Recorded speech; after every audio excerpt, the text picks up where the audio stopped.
here for our event in which we want to see what is the impact on of pesticides, but also which are the solutions to it.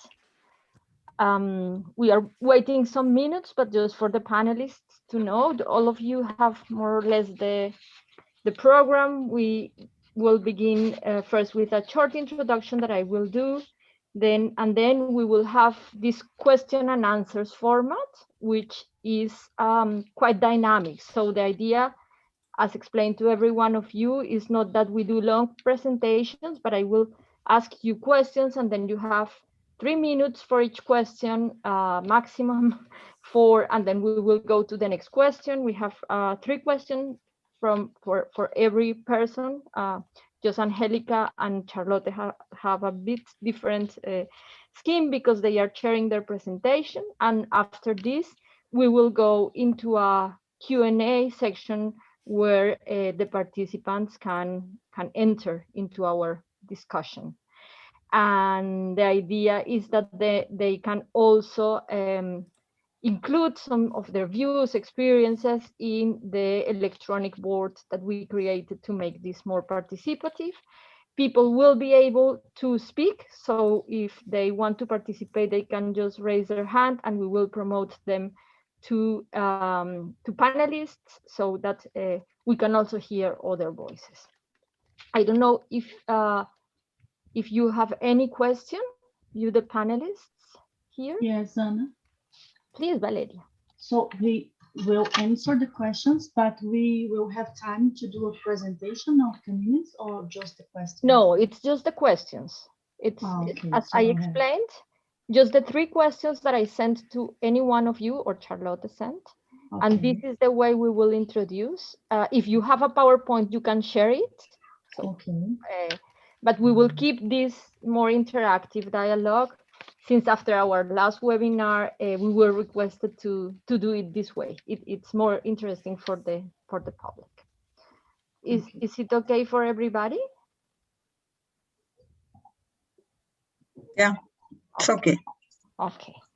So now we are just waiting for the special rapporteur, I think. We have Usha, we have Jorge, ¿estás por ahí? No oigo a Jorge. Jorge, ¿puedes hablar para ver si está funcionando tu micrófono, por favor?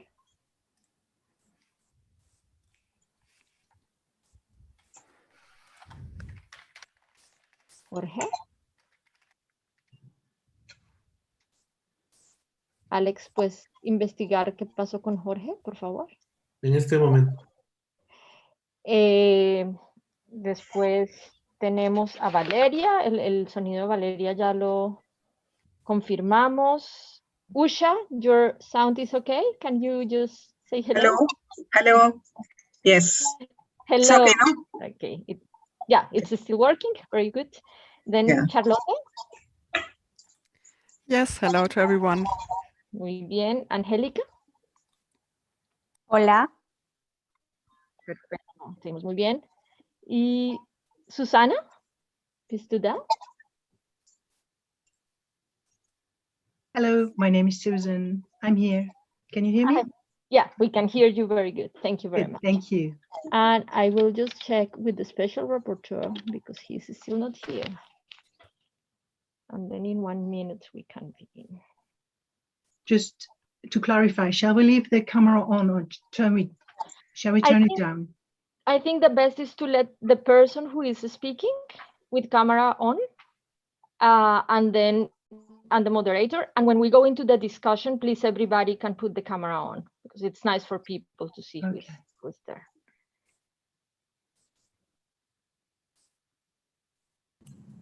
Buenos días, Ana María. Buenos días, Jorge Acosta. ¿Cómo me escuchan? Hola, Jorge. Ok. Perfecto. Bueno, son las 2 de la tarde.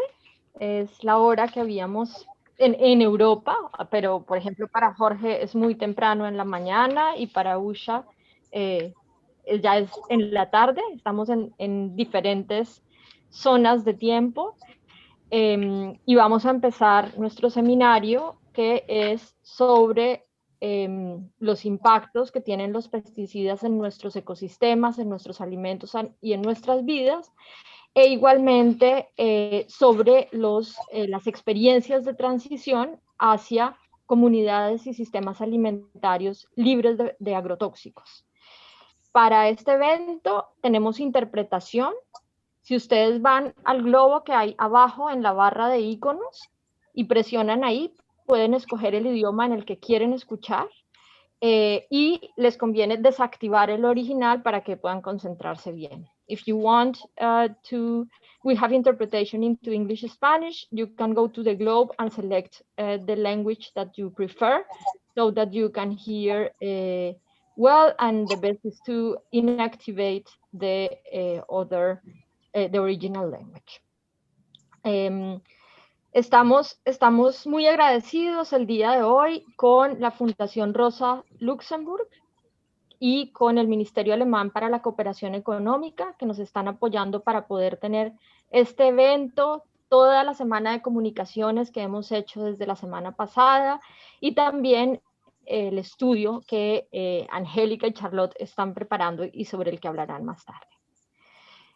Hoy queremos darles la bienvenida a todas nuestras y nuestros panelistas que vamos a presentar a medida que vamos desarrollando el evento. Pero antes quisiera recordar que esta crisis del COVID y también de las medidas de contención nos han demostrado que si nuestros cuerpos y nuestras sociedades y nuestros ecosistemas no están saludables, somos más frágiles a las nuevas pandemias y somos más frágiles como sociedad a todas las crisis que se acumulan. Y los agrotóxicos son uno de los factores que están contribuyendo a esa fragilidad y que están también llevando a que haya una discusión sobre la necesidad de transformar los sistemas alimentarios, lo cual implica ver qué es lo que no está funcionando, pero más allá de solo criticar lo que no funciona, pensar en cuáles son las soluciones y especialmente dar más visibilidad y más peso a las soluciones que muchas comunidades que están siendo invisibilizadas por el sistema dominante ya están desarrollando. Nosotros pensamos que la prohibición de los pesticidas y en general de los paquetes de agrotóxicos es necesaria para la realización de los derechos humanos, incluyendo el derecho a un medio ambiente sano, que está en vía de reconocimiento en el Consejo de Derechos Humanos de las Naciones Unidas, y que implica el aire puro, el clima seguro, la biosfera saludable, el agua segura y suficiente, y también la alimentación saludable producida sosteniblemente, como lo ha afirmado el relator de Naciones Unidas sobre el medio ambiente.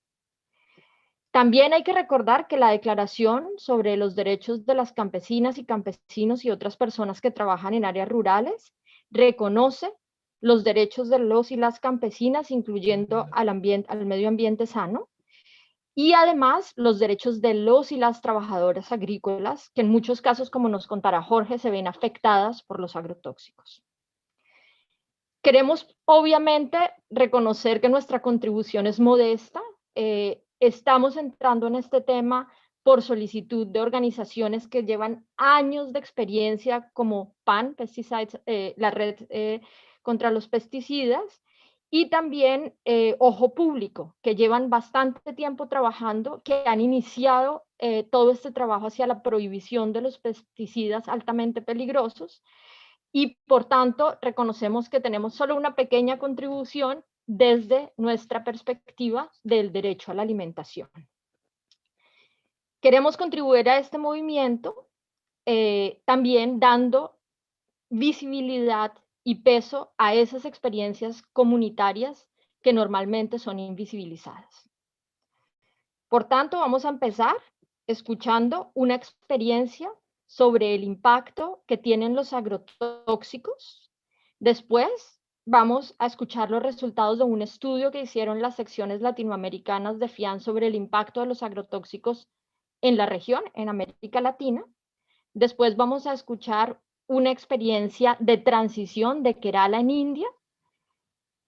Seguiremos con los primeros encuentros o resultados del estudio sobre experiencias de transición y terminaremos con unos comentarios de PAN y también del relator de Naciones Unidas sobre sustancias tóxicas que nos acompaña hoy y le agradecemos mucho su participación. Vamos a empezar con Jorge Acosta, que es miembro de la Asociación Sindical de Trabajadores Agrícolas. Jorge, te voy a hacer preguntas, tienes más o menos 3 minutos para responder cada pregunta. Te voy a mostrar una tarjetita blanca cuando tengas que ir terminando y una tarjetita roja cuando haya que terminar, por favor.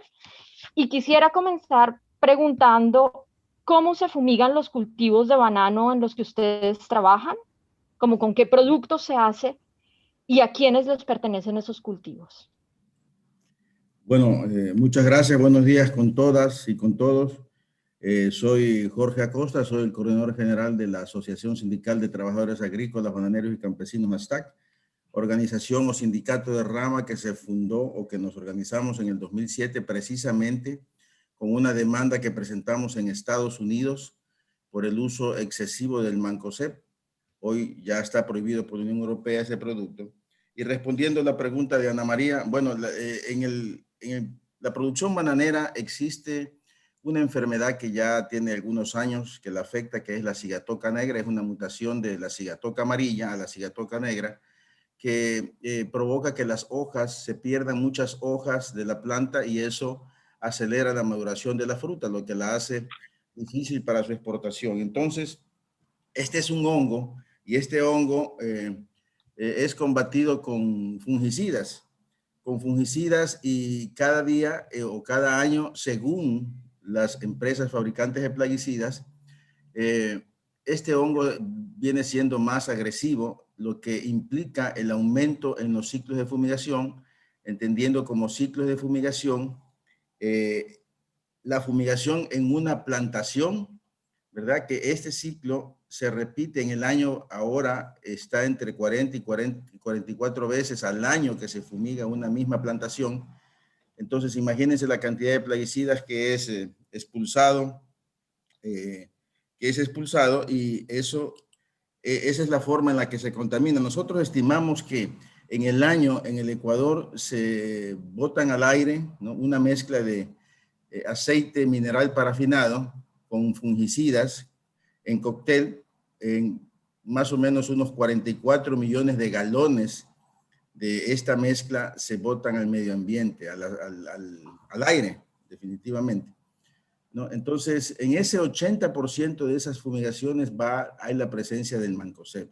Entonces, esa es la forma en la que se utilizan los plaguicidas. Aparte de eso, hay la aplicación de plaguicidas en tierra, donde ya viene un trabajador con mochila y fumiga insecticidas o fumiga herbicidas como el paraquat o gramoxone con su nombre comercial.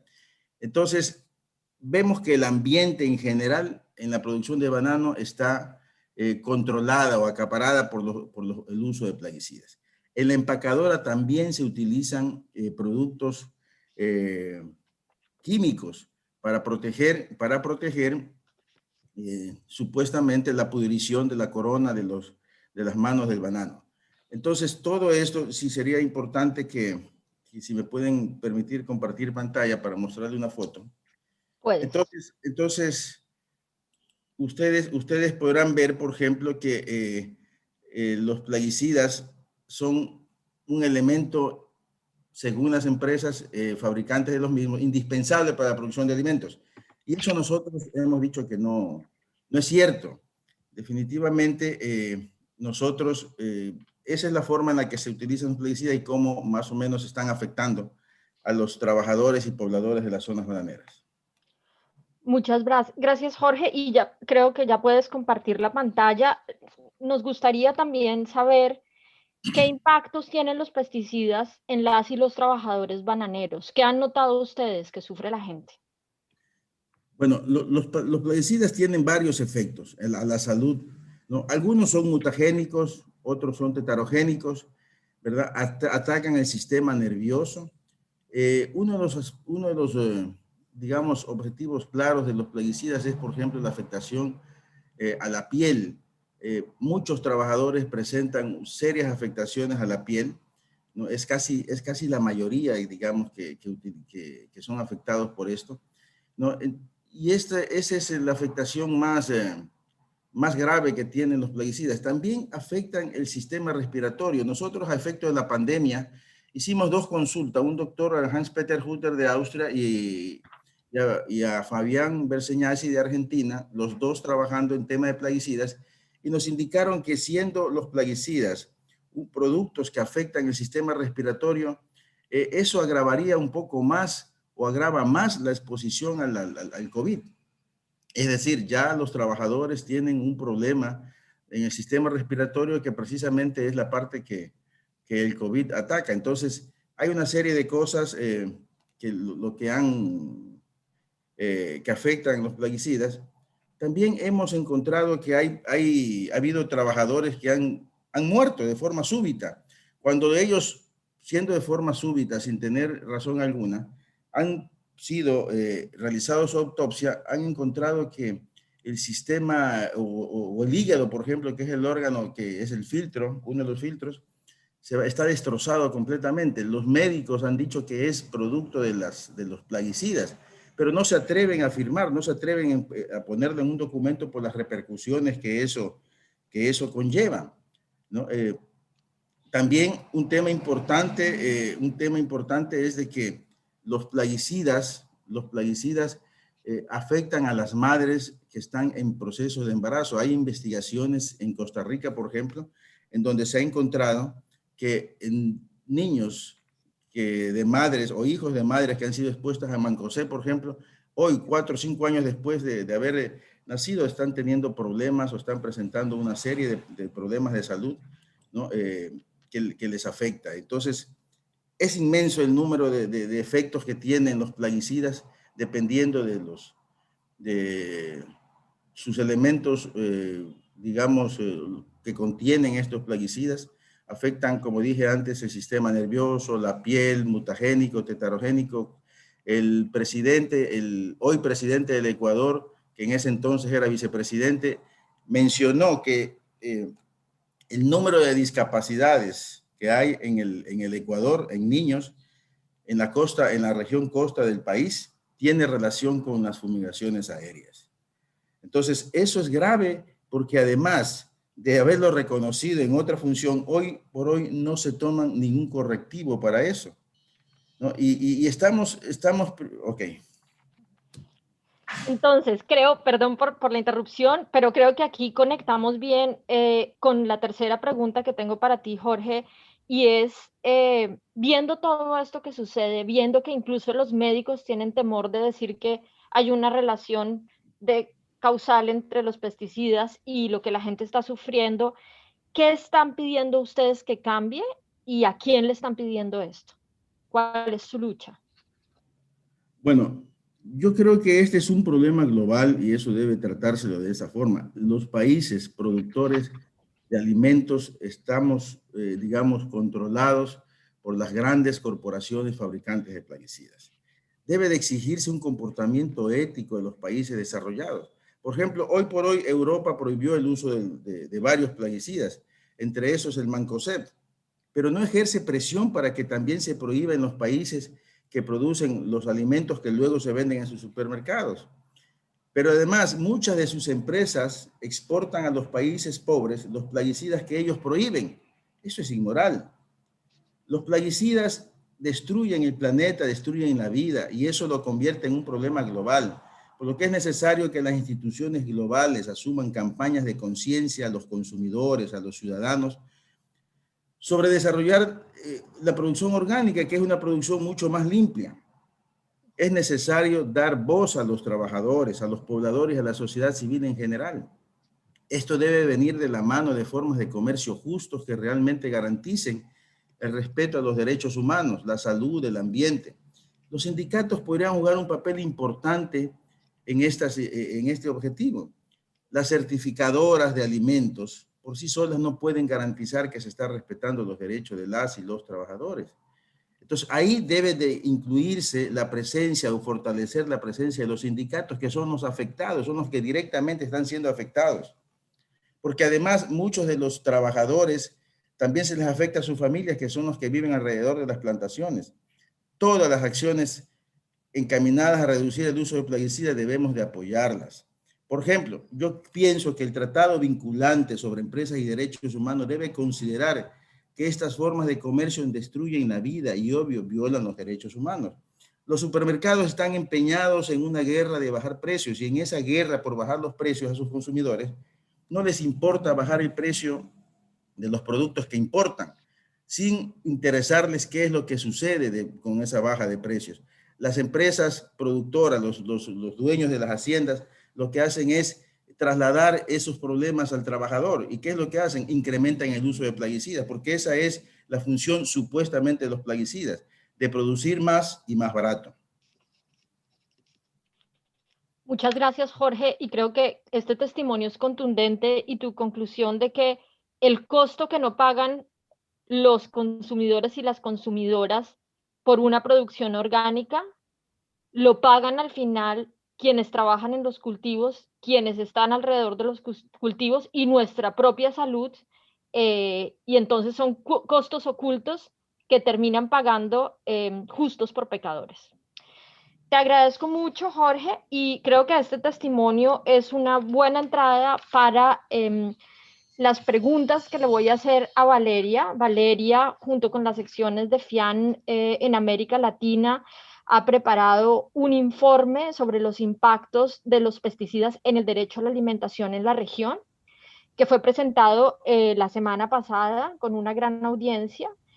Y ella es la secretaria ejecutiva de FIAN Brasil, uno de los países también profundamente afectados. Bienvenida, Valeria, y quisiera preguntarte, aquí sé que vas a contestar en inglés, perdón, seguí en español, ¿qué ha sido lo más preocupante que identificaron ustedes en el informe?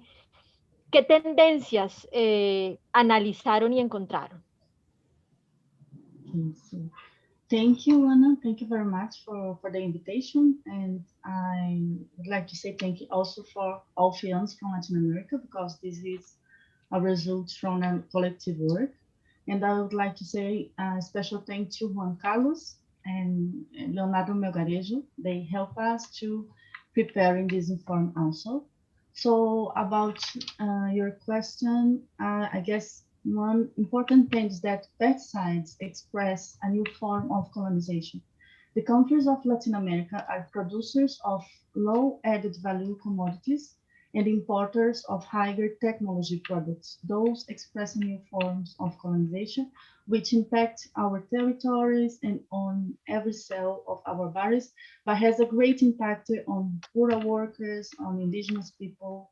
So in our region, in Brazil, for instance, approximately 25 to 30% of the most used pesticides are not sold in their countries of origin. And it is possible to find this trend in our region, in all regions.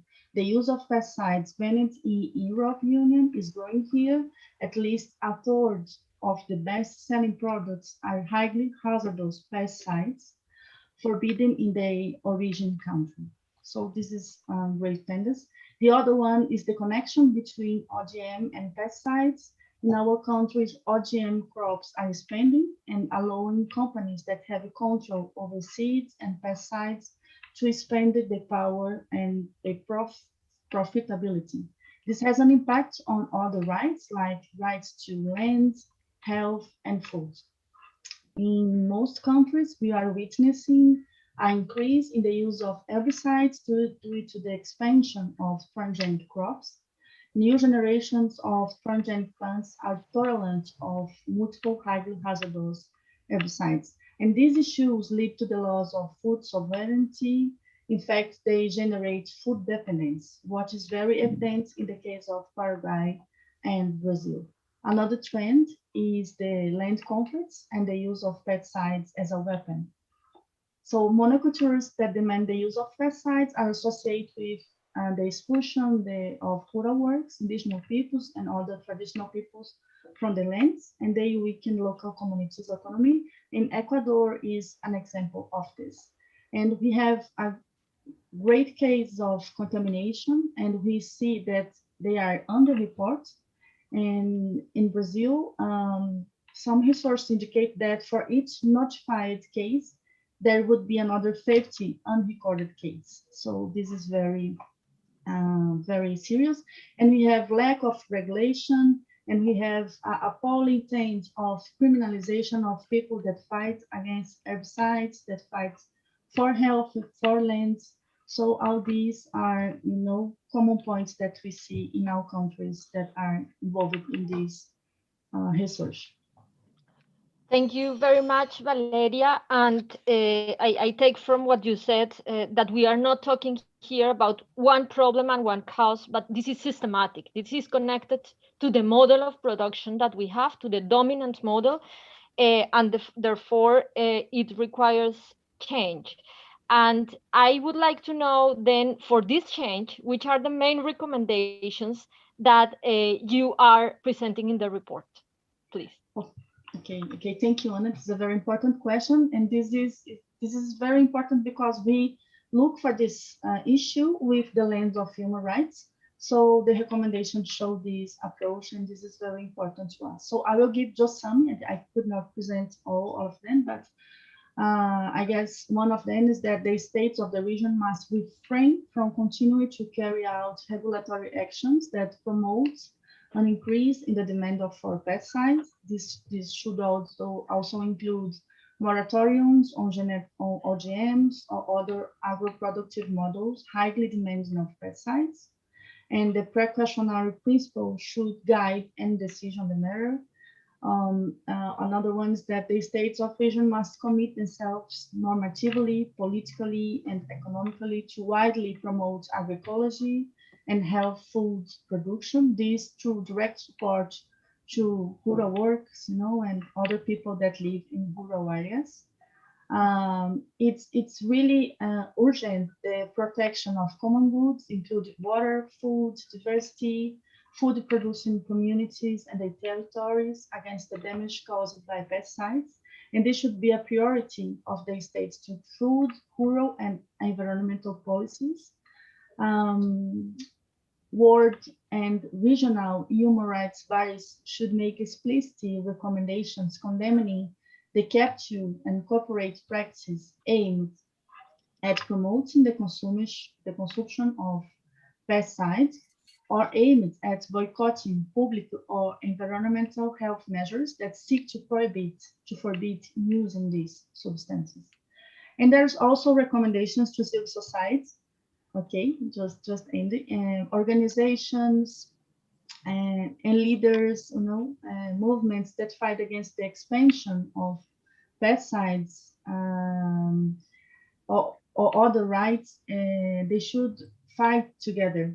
It's super necessary. It's super needed that we join forces against all this modern, and every organization that's fighting against pesticides or for land or for water or for health, we have common points. So we could strengthen these fights by enjoying this fight together. Thank you very much, Valeria. I should ask our colleague Janet to put the link to the report in the chat so that everybody can access to it. It's not under embargo. I saw that somebody asked. And seeing that you are proposing structural solutions, it would be important to remember why these structural solutions and how is the impact of pesticides specifically on the right to food, which is what calls us to propose these solutions. So in this holistic concept, this integral understanding of food, what could you share with us? This is a very important question. Well, damage to, I guess the what George has presented to us give a dimension of this, but damage to communities and people and damage to their territories and their food constitute multiform and varied violations of the right to food. At the level of territories, people or communities and natural environments, the violations of right to food are associated with the expansion of the use of agrotoxins and the model that underlies it. So they are expressed in the form of deforestation and destruction of natural assets that are fundamental to feeding. They are associated with displacement of communities, associated with loss of land and food livelihoods. They provoke damage to health, and not only health, but crops and animals due to sprays or the daily use of and the intense use of pesticides. They reduce the access to adequate food, and they increase dependence in importation of food. They generate a stigmatization and criminalization of people, movements, or organizations that oppose to the use of pesticides, and they destroy the source of water. So pesticides affect all the steps we need to go through to feed ourselves. There's an expression that we use in Spanish that's not very adequate in English, like it's processed foods. I don't know how to translate this, Anna, but it's these pesticides affect all the steps we need to go through and to feed ourselves. And they affect the obtaining of foods like production, hunting, collection, the transformations that the food goes through, the exchange, the consumption, in the use of the food.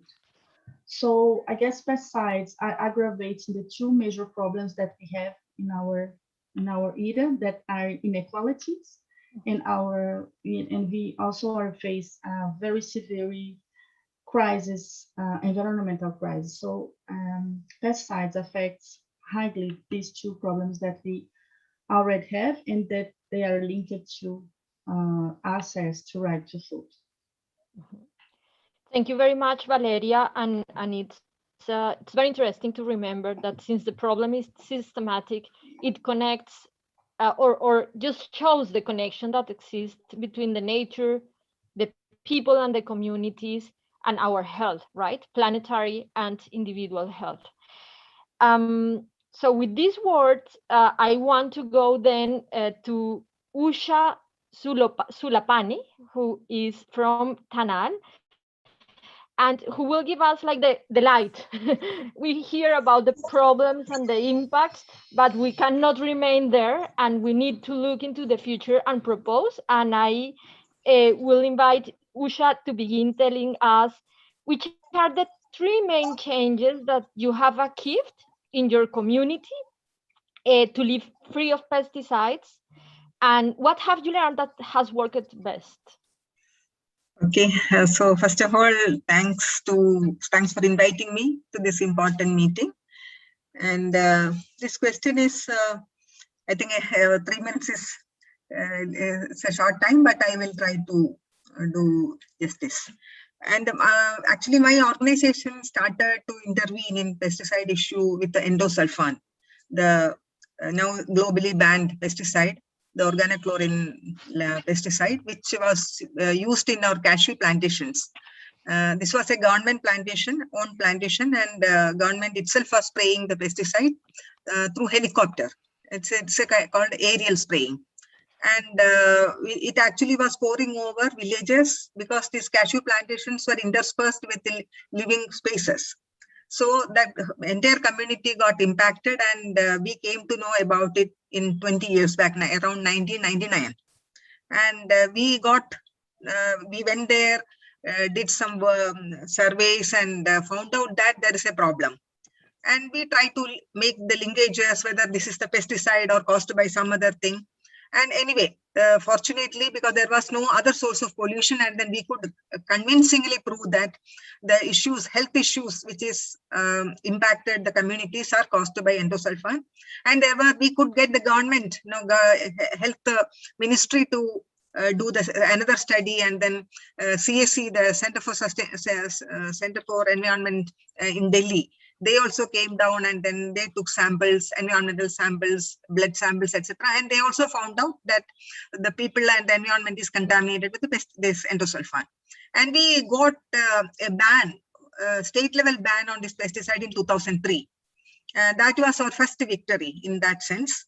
But then actually during that time, we got a lot of support from the media, both print media as well as visual media. And that actually triggered a very big movement in Kerala, in my state, among people, among communities, among farmers, also consumers, urban consumers who were completely unaware of the issue of pesticides in the state. And my state is actually a food importing state. So we get most of our food from other states where a lot of pesticides are being sprayed.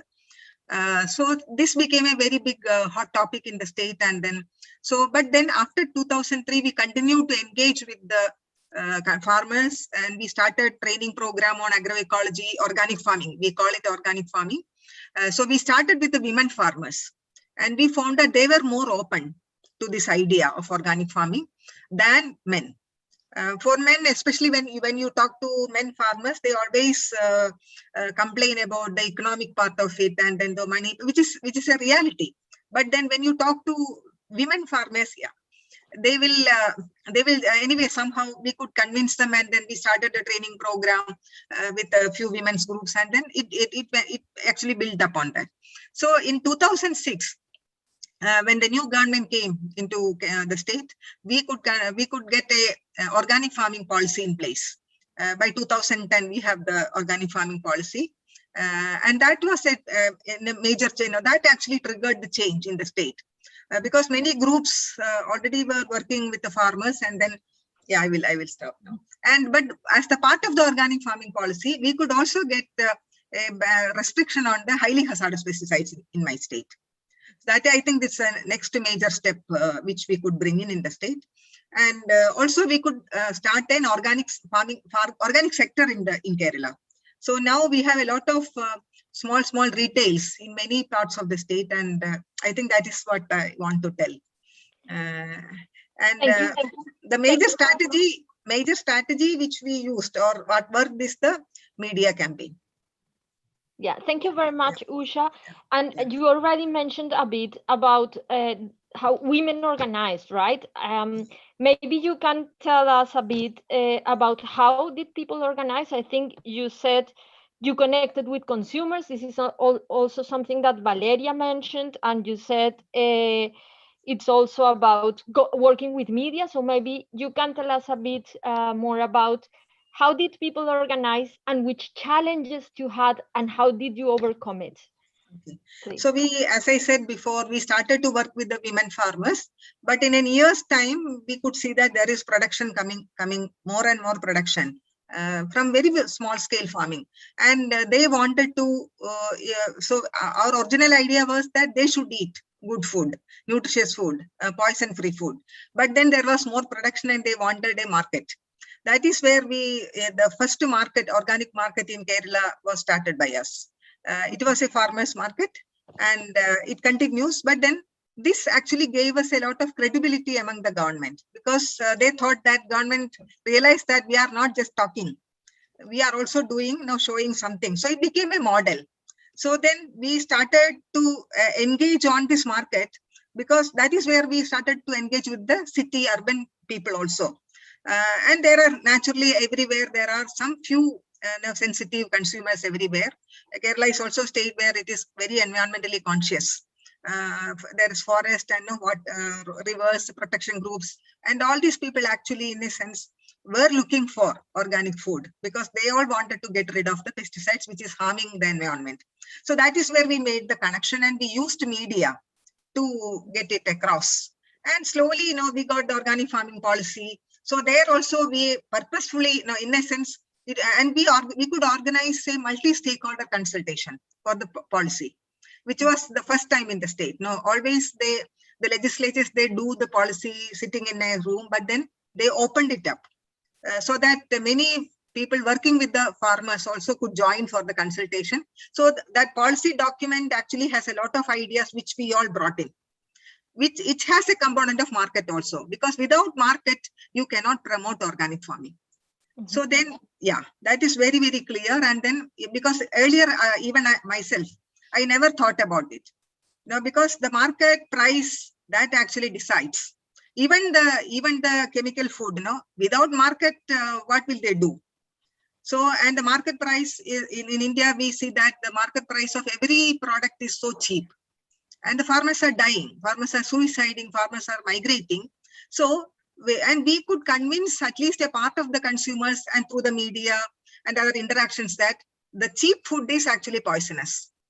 If you pay a little more extra for the organic, you get good food, and you actually reduce your payment on the health sector. No, you don't have to go to a pharma for that. So that because your health will be taken care of by this food, and we also made the connection between consumer and the producer. We take the sensitive consumers to the field of the farmers so that there was interaction happening. And it continued, that exploratory, the exposure visits and the interaction between the consumer and the farmer, that became a success for the movement also. And the media reports, and we could also get the government to do pesticide residue testing of the vegetables and fruits, which is coming from outside, these outside the organic farms as well as from outside the states. And they periodically started publishing the reports about the residues in pesticide residues in food. That actually triggered a youth movement in the state for organic food. And so that is slowly the government also started to understand that this is very important. So, and the policy is also in a sense helping to push, although we have barrels of pesticides still in the state, because we have a lot of plantations of rubber, tea, coffee and all, where there is still no government could not do much according to me. But on the food production side, especially with the small and marginal farmers, we could make a lot of intervention towards more sustainable, sensible and organic farming, and they get a good price also for their and in many parts of the state now, we encourage farmers groups themselves to start small retails, so they don't have to move around or travel around with their products. And because there is an awareness, people are ready to buy from the farmers directly. So that is what happened in my state. Thank you very much, Usha. I think you responded the second and the third question, okay. But I want to take some sentences you said that are very strong in this experience, and it is our credibility came because we were not just speaking, we were doing, right? Yeah. And that's why your case is very inspiring, the fact that you put consumers to talk with people in the land, which is normally not happening, and is part of the problem, that the people who put pressure on governments do not understand the problems in the land, but they eat the food that you produce in the land. And of course that you on the end gain the state. So you conquered the powerful and you got it. So thank you very much, Usha. People are putting many questions in the Q&A, so we invite people to continue doing so that afterwards we can come back to you. But I think you were asking me about the challenges also, no? Yeah, I did. If you want, you have 2 minutes because it was a bit too long. I will do that. Because the challenges, at least 3 challenges which we face is that the main actually opposition to this change from chemical to organic farming is the mainstream agricultural scientists. They are still not convinced, or they still think that if we if we convert the entire farming into organic, there will be food insecurity. Food production will come down. That argument they continue to tell even now. So that is a block. For the government also there is a block because of that. So it's a very difficult task to convince this scientific community. But there are few scientists who they are coming out and then helping us also, helping the farmers also. But a larger thing, so that because of that, the financial allocation for organic farming is still very low when compared to chemical farming, the pesticide and those kind of farming system. That is one major challenge. Secondly, financial issues for the NGOs and civil society groups, and because of various issues, political issue and also other issues, the funding for NGOs in India is coming down drastically, and the entire sustainable agriculture movement was built by NGOs in India, CSOs in India. In Kerala also to a certain extent, although there is a lot of voluntarism, people are now trying, but then still that's it. And also for the government, because they are not able to convince mainstream agriculture scientists. They cannot put the entire money into this, so they have to keep a balance. Thirdly, climate change. Climate change is a major issue, and how do we actually develop a resilient system? We tell that no, organic farming, agroecology is the way forward, but we have to really develop on it. Make models, create models, work with the communities. We are working with the flood affected farmers in my state in the last 3 years. We had a very big, very impactful flood in 2018 and 19. And it completely devastated the land, the topography, as well as the crops, many perennial crops also. So there also, I think it's very, that's challenging, because you do not know this. The unpredictability of the rain in my state is very crucial to develop on or to overcome the challenge. It's a major challenge. We see that, and recently the COVID also, the pandemic, and the restrictions on travel. So there is problems on marketing. Production is happening to a certain extent, but transportation, marketing, and also is a big issue. So there is wastage happening. So I think these are the major challenges for us. Yeah. Yeah, Usha, thank you very much. You are so clear. I don't need to comment. Yeah. But maybe just to tell to the people who are looking us that they can put their questions in the Q&A. Please not in the chat, because there are many other informations there, so I can oversee that. And taking into account that your case was one of the cases that Angelica and Charlotte analyzed to learn from the experiences that people are developing, we go now to hear from the two of them the findings of the study on experiences of transition to agrotoxic-free food systems and communities. And I would like to begin with Charlotte and ask her, which forms of transition have you recognized in this research, Charlotte? Yes, thank you very much, Anna, and good morning and good afternoon and good evening to everyone. Well, in our study on transitional experiences towards agrotoxics-free food systems, what we've learned about the forms of transition. So first of all, let me say that we observed that there is a lot of resistance, and the local level plays a very important role in this struggle, and it's very connected also to the demands at the international level. There's connectedness. And another general remark is that we observed clearly that all this struggle against pesticides clearly goes very much hand in hand with this overall demands for profound transformation of our food systems towards agroecology. So this goes really hand in hand. We noticed when analyzing the different experiences that there seem to be different entry points or approaches to this topic, and these constitute in a way different stages of transition. So one approach is the one of territorial approaches, we name this, to try to establish specific zones, pesticide-free zones, or even agroecological zones. These are often at a very local level or municipality level, but yes, always mostly a subnational scale. Another approach, of course, is the one of banning specific pesticides or active ingredients.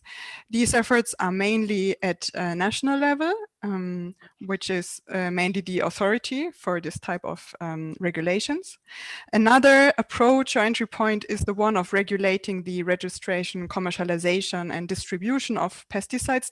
This is very closely connected to the ban, but it adds this dimension of addressing double standards, what we've heard so much about already in the first interventions, that a pesticide which is prohibited in a country should not be well, there is a movement to prohibit that it should not be exported to others.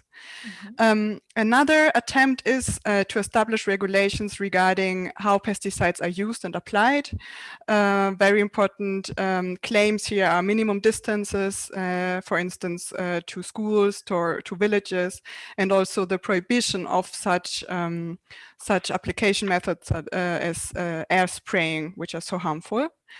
And finally, of course, there is this vast and broad and varied approach of the promotion of agroecology and organic farming. There are so many forms of supporting this. We cannot offer an exhaustive compilation in our study, but there are some aspects that were mentioned by different interview partners, such as the importance of having local markets that are working well, to have exchange and training about agroecological methods in a horizontal way, to foster the demand through public procurement measures, for instance, and also the importance of participatory guarantee systems for certification.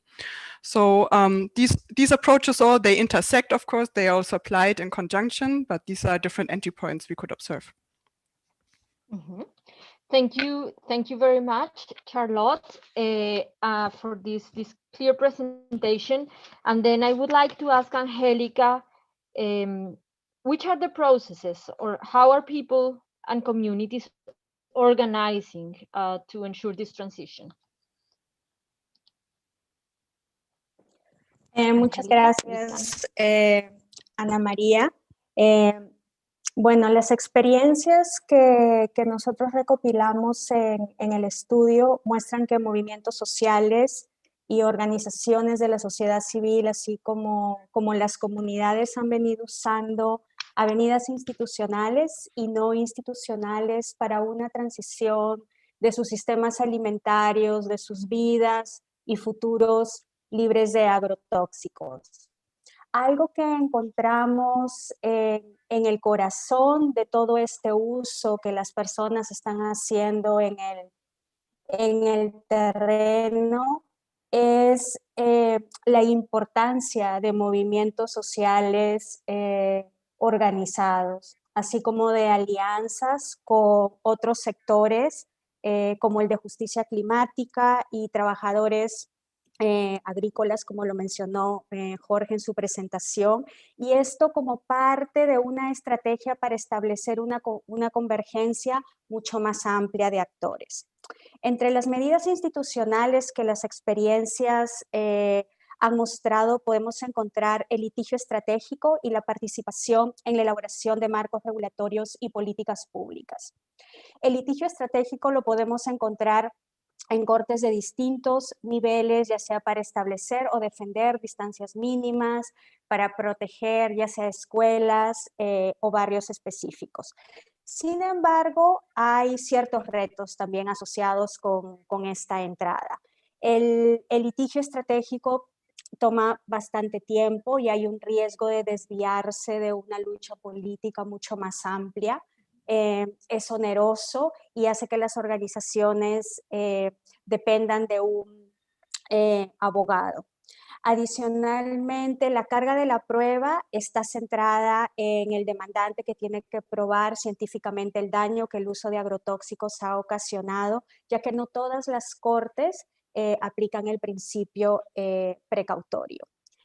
Algo que también se puede notar en los casos ante el Poder Judicial es que los argumentos usados por los grandes productores y la agroindustria son el derecho al trabajo, la libertad de producción y empresa.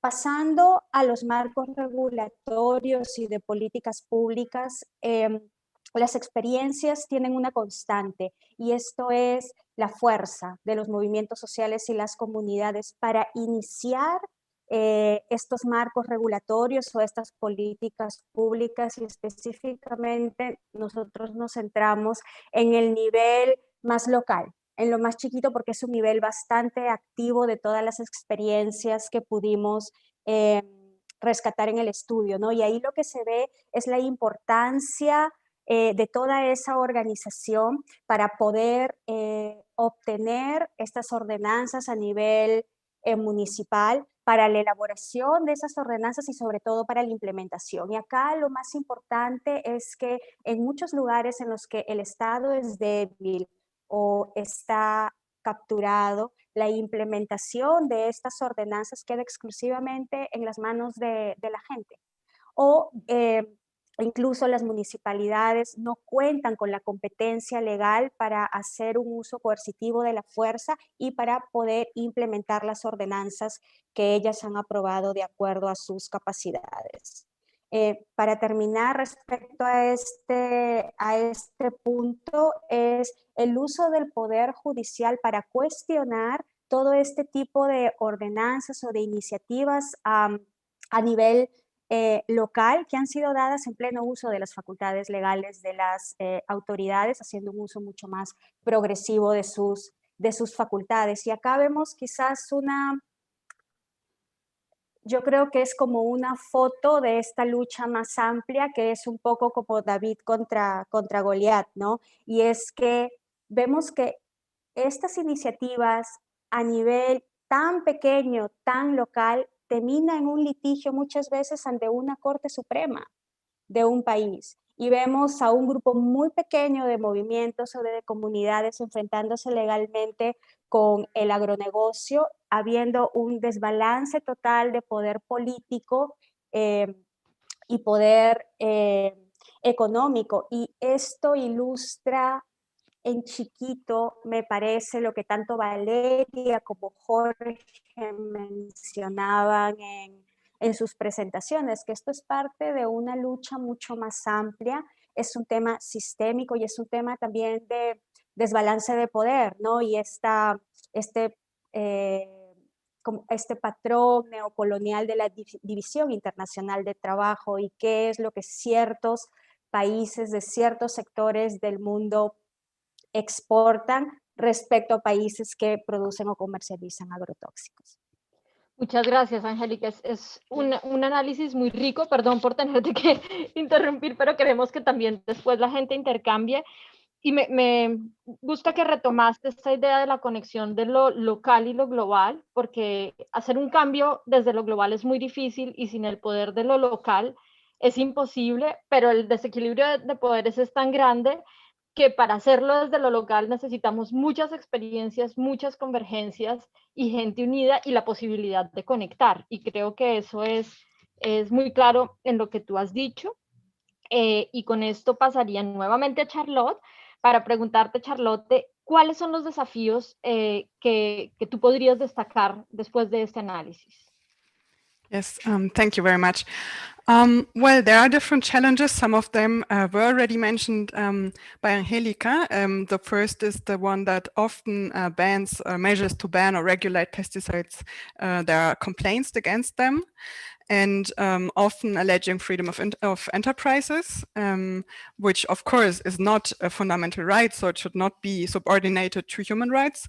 But this is often used as an argument, also looking for procedural mistakes, etc. So this is a big challenge. And also the issue, what Angelica was pointing to, of these conflicts between the jurisdictions of local and national level of the competencies. So often local administrations are more progressive and at the national level, then they try to challenge those municipal ordinances, for instance. And well, this really shows that this need for having an internationally agreed process against for phasing out highly hazardous pesticides, of course, so that they are not exported and imported. Another challenge or difficulty, what we could observe, is that bans are often not completely effective when they are kind of fragmented. So if a ban is only on distribution and usage, but not on manufacturing and commercialization, they can simply translate the problem to other territories and create double standards. And of course, the overall challenge is this of corporate interference or even corporate capture of institutions that are responsible for regulating pesticides. And just to finalizing reflection that we also did in the study is that the attempts to establish free zones of pesticides, they vary a lot in their scope. And it is important to note that if those attempts are not inside the framework of food sovereignty and agroecology, then they can even have some negative effects on the social fabric and on the environment. So they should really work inside this model of food sovereignty.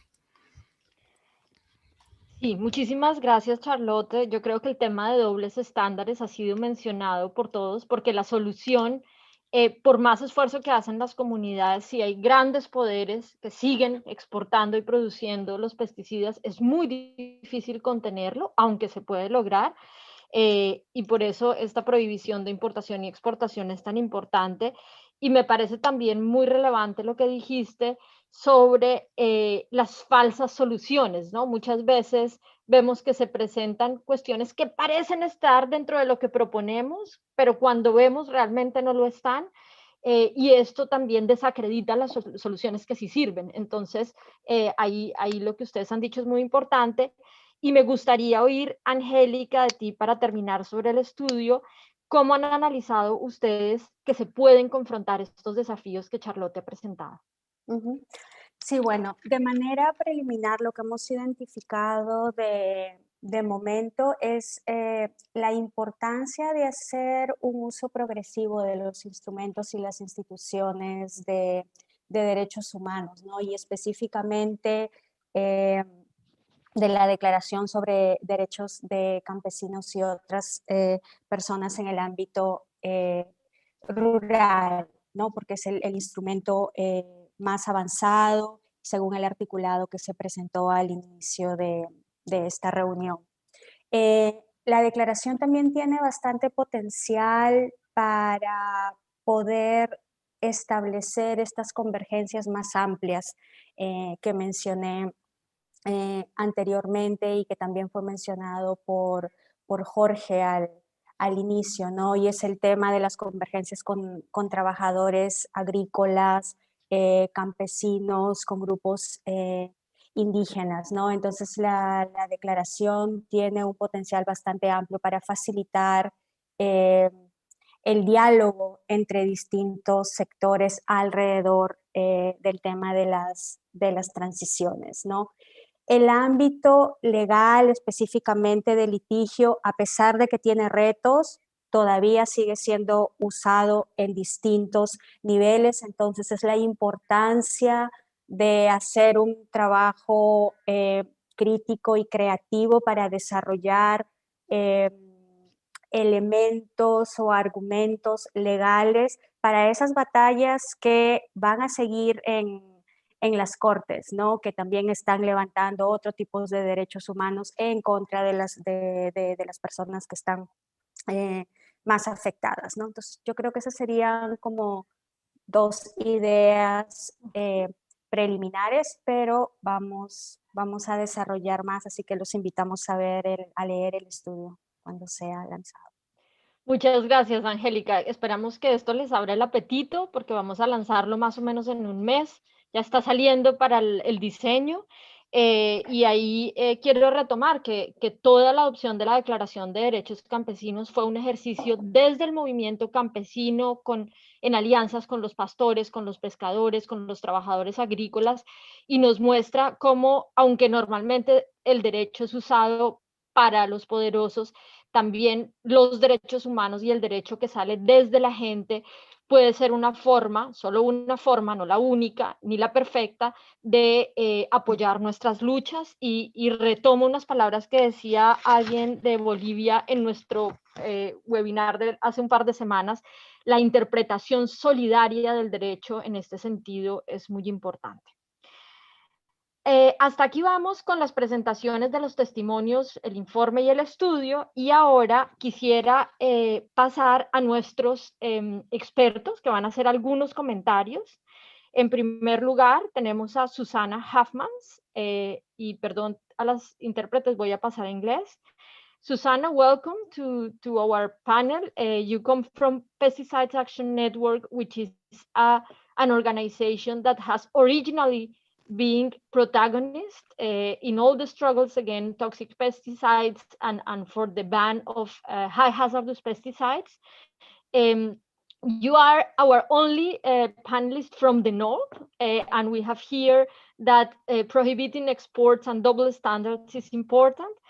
So we value to have you here, and we thank to all the work that PAN has been doing along the years, and would like to hear from you, what is PAN doing? So if you can tell us in some minutes, and how do you think that what the testimonies and the results of the studies and reports that we have here can contribute to this struggle that PAN has been leading for so many years? Yes, thank you. Yeah. Let me start with saying what our main actions toward a pesticide-free planets are. So, as you said, Pesticide Action Network is exposing the negative effects of pesticides and engage for a phase-out of the most hazardous pesticides and promote non-chemical pest management solutions. So that is where we are working, and we heard already a lot here. So what we have always done is to collect evidence and prove about the negative impact on pesticides on human health, on the environment, on biodiversity, also on human rights. And we give people affected by pesticides a voice, for example, by delivering stories from the field and collected, for example, via community-based monitoring.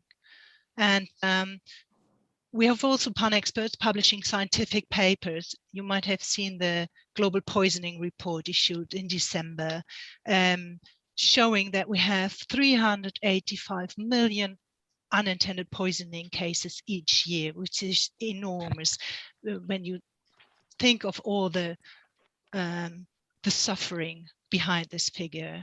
So when we share this knowledge and information on pesticides hazards, on risk and impacts, and what we heard already when the report was presented, yeah, we are also critically engaged in pesticide legislation issue and related policy areas, so agriculture, water protection, and so on, and fighting for improvements there, and advocate for general global phase out of highly hazardous pesticides, and providing for others who are also engaged in this important material like the highly hazardous pesticide list. Yeah, we are leading campaigns to expose specific harms and expose single substances. We heard already about endosulfan and others, chlorpyrifos or mancozeb we have heard, and that is, for example, also an example for an endocrine disruptive pesticide. We have heard from Jorge in the beginning what such a pesticide can do with people, especially with pregnant women and their children. Yeah, and we are doing this all in alliance and in cooperation at broaden at different levels. One example of our work in alliance with broader national coalition is the actual battle to enforce the planned phase out of glyphosate and GMO maize in Mexico, for example. And so this is work on pesticides, and when we of course we support non-chemical alternatives, and we have heard already such good examples, for example from Tanal. So we do PAN groups do on the field, they have on the field experience and provide on the ground workshops in agroecology, farmers initiatives, and also include indigenous knowledge. We have examples of organic cotton farming in West Africa and in Ethiopia, including in the crop rotation, local food crops. We have knowledge and experience from Rapal in Argentina with agroecology. We heard about Kerala, and another very good example is PAN Asian Pacific's involvement in the International People's Agroecology Multiversity, IPAM. It is a research learning action approach to agroecology, and there are field learning sites in so many areas, like in New Zealand, in Bangladesh, Cambodia, but also Sri Lanka and Senegal. So I like to have a look. We have a lot of material online. And so we have, of course, global campaigns like phase out of HHPs in agriculture by 2030, but we have also many countries regional on-the-ground activities to protect pollinators or to end pesticide drift. And this activities goes also beyond agriculture, so like having pesticide-free communities. I want to point out especially the work of our pan-international agroecology working group. So providing materials, webinars, video features. We have position papers in so many languages, and they're also doing country-specific case studies featuring farmers who have transitioned off pesticides, for example, in the UK, but in the US and also in Latin America. And we have heard already a lot about double standards, and this is also something PAN advocate for ending such double standards. We expose the implication of double standards on human health, on the environment and human rights, and we engage to dismantle those. One example is, for example, in Germany, but also in Europe, our work to prohibit these exports of pesticides, and these exports of banned pesticides that are exported from Europe and to third countries, even though we think they are too hazardous for our own population. How can that be? So we are really fighting on this, fighting this battle together with our partners in the South. And of course, we are exposing cooperation for profiting from those trades with these highly hazardous pesticides and from profiting from those double standards, and demand that corporations take more responsibility for their product along the whole life cycle and make them accountable. And all those three issues, so the negative impacts on pesticides, the alternatives, and the issue of double standards, we take this at global policy areas, engage in a relevant fora like the BRS COP, so the Rotterdam and Stockholm Convention, for example, and the technical committees, and also at SciChem, which is for sustainable chemical management. We organize side events, for example, at UN meetings to inform and also to educate pesticide regulators and policymakers who may not know much about the multiple benefits of agroecology, and also contribute to, for example, the Committee on Food Security and do policy recommendations on different levels. So I would like to also to say something about the progress, if that's okay. So compared to where we've started, there's now a general awareness about pesticide harm and risk, and most countries have pesticide legislation in place, and we have a range of international agreements like Rotterdam and Stockholm Convention or the Code of Conduct on Pesticide Management. We have some harmful pesticides are banned like DDT or endosulfan, and we have some political commitment to reduce pesticides. One example from the north here is the EU Farm to Fork strategy, setting the goal of 50% reduction in synthetic pesticides use until 2030. And we have also, so we have a lot of going on, but there's a huge spot. We have still so many highly hazardous pesticides on the market, and only a few pesticides are globally regulated under binding convention. So we are still lacking a kind of global pesticide treaty, because pesticides don't respect borders. So we need to have really a joint agreement and a joint framework that is binding to everyone. Yeah. Thank you very much, Susanna. And also, it's so nice to hear that even if we are in a context of corporate capture, if we have authoritarian governments, if we have a pandemic ongoing, this work is advancing, and that should be a kind of sign of hope to show that if we move together and if we hear to the solutions that people are developing in the South, but also how they connect to struggles in the North, because the problem is transnational and our networks have to be transnational, there is hope to advance. And I thank you again for all the work that Pan and people like you or Marcia are doing. We put all the links you sent me in the chat. Marcia also put some of them in the chat. So we ask people if they are interested to look into this, and we can also send the links when we connect again with those who registered.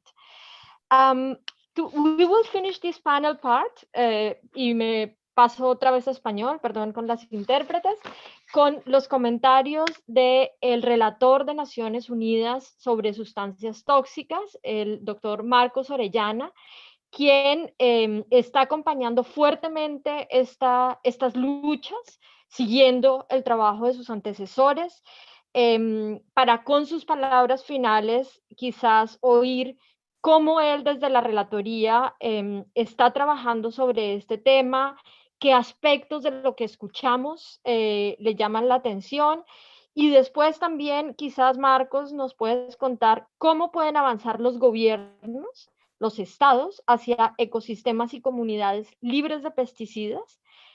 Quizás nos puedes decir 3 medidas que estés ya recomendando desde tu mandato en Naciones Unidas. Marcos, tienes la palabra.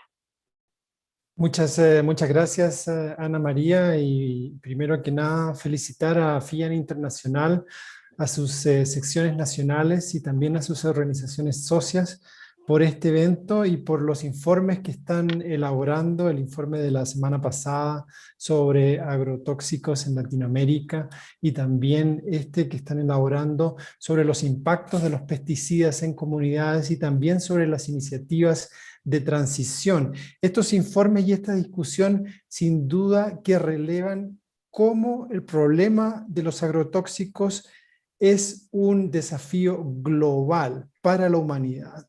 El impacto que tienen los agrotóxicos en los derechos humanos está a esta altura ampliamente documentado, y entonces el desafío de la comunidad internacional y de los países que están involucrados en el comercio y en el uso de estos productos peligrosos es sin duda relevante. Ese es un primer punto que quisiera relevar. Un segundo punto es que estamos realmente en una crisis de proporciones global. La toxificación del planeta. Mucho se habla, y con buena razón, del cambio climático y también de la pérdida de biodiversidad, pero no se habla, me parece, lo suficiente sobre el problema global que enfrentamos como planeta frente a los químicos y desechos peligrosos, y los plaguicidas son un elemento grave dentro de ese contexto. Esto amenaza, sin lugar a dudas, el derecho de nuestras generaciones y también de las generaciones futuras a vivir en un medio ambiente libre de tóxicos.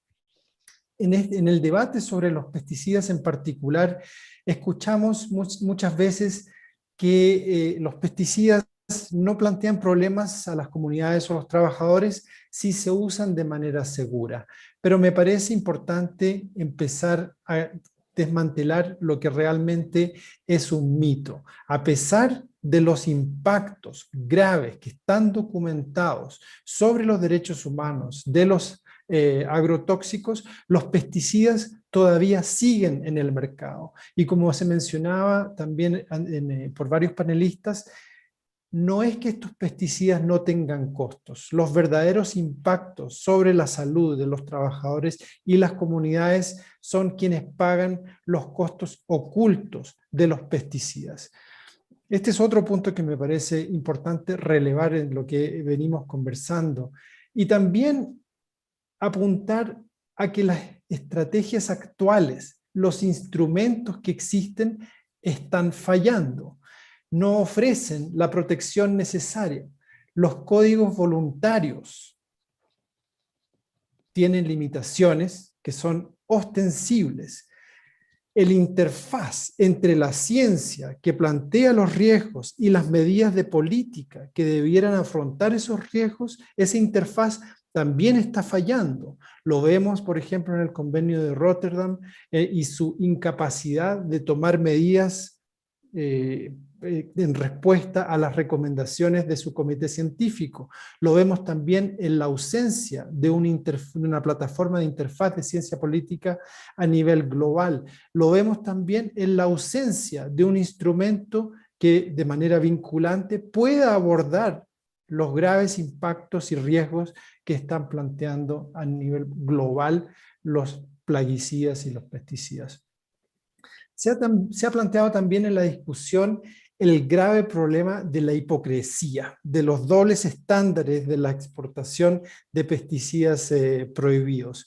Esto se ha denunciado desde mi mandato a través de los años, tanto por mi predecesor como durante mi tiempo, como una forma de discriminación inaceptable en materia de derechos humanos, como una forma moderna de explotación que también es inaceptable.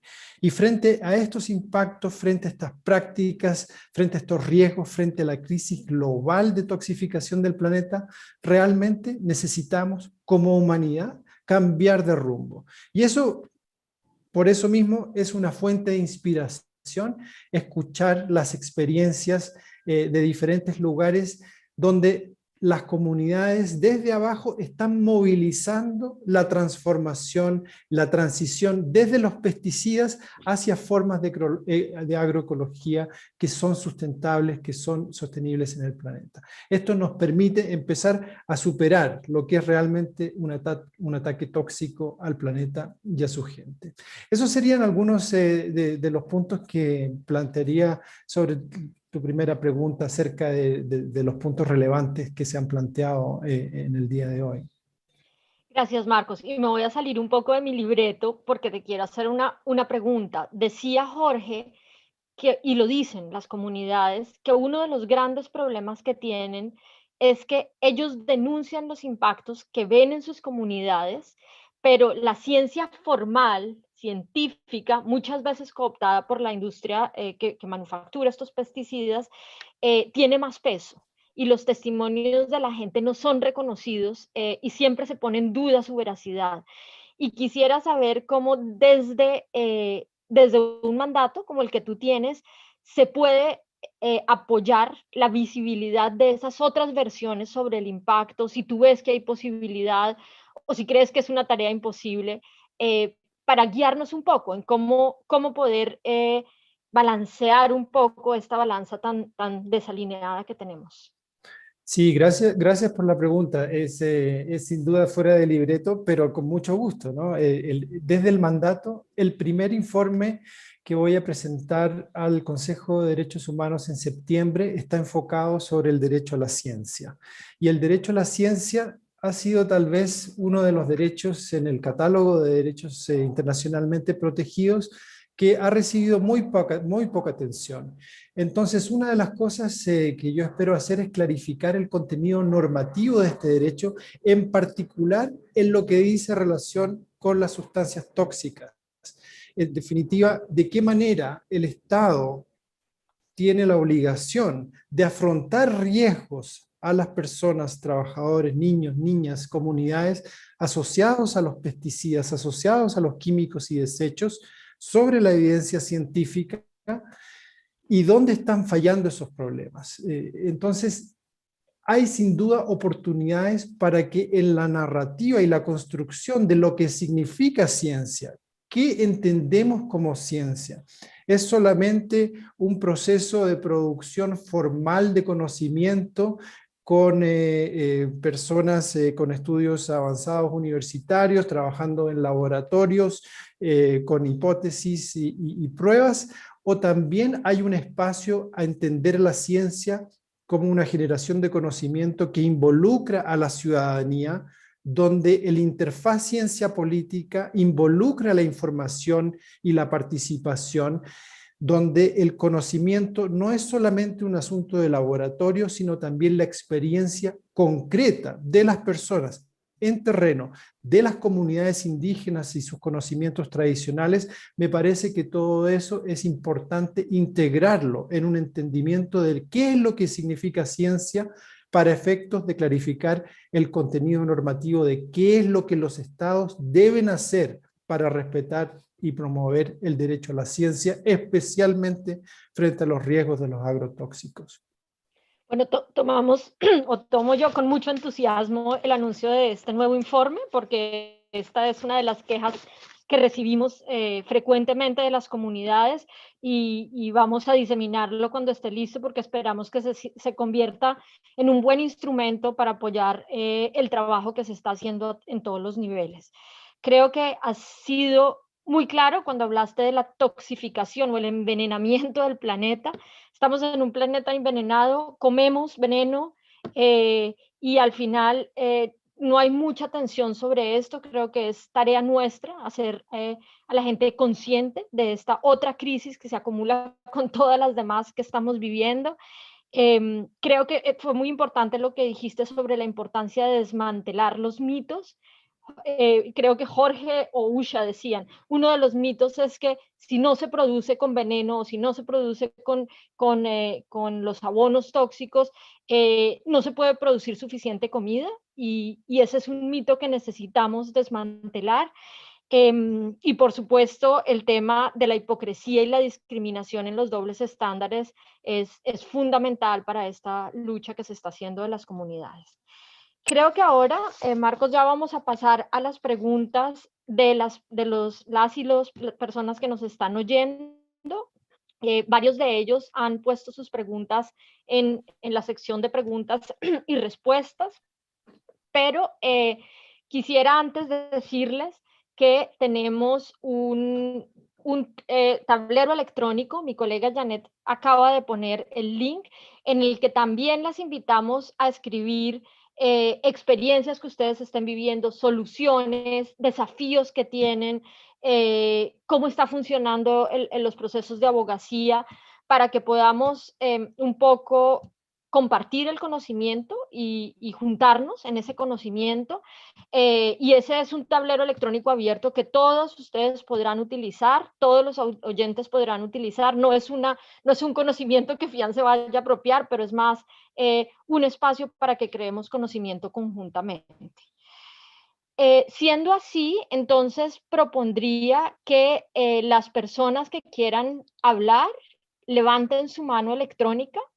Pueden levantar la mano electrónica yendo a esas personitas que hay abajo, van frente a su nombre está en los participantes y ahí los puedo habilitar como intervinientes. Y después vamos también a leer algunas de las preguntas que están en la sección de preguntas y respuestas, y si no alcanzamos a responderlas acá, vamos a encontrar una manera para enviarles las respuestas que tengamos.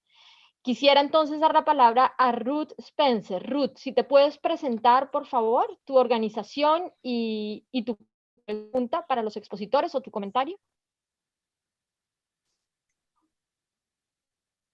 Okay, I am from Antigua and Barbuda, and I work with local community groups.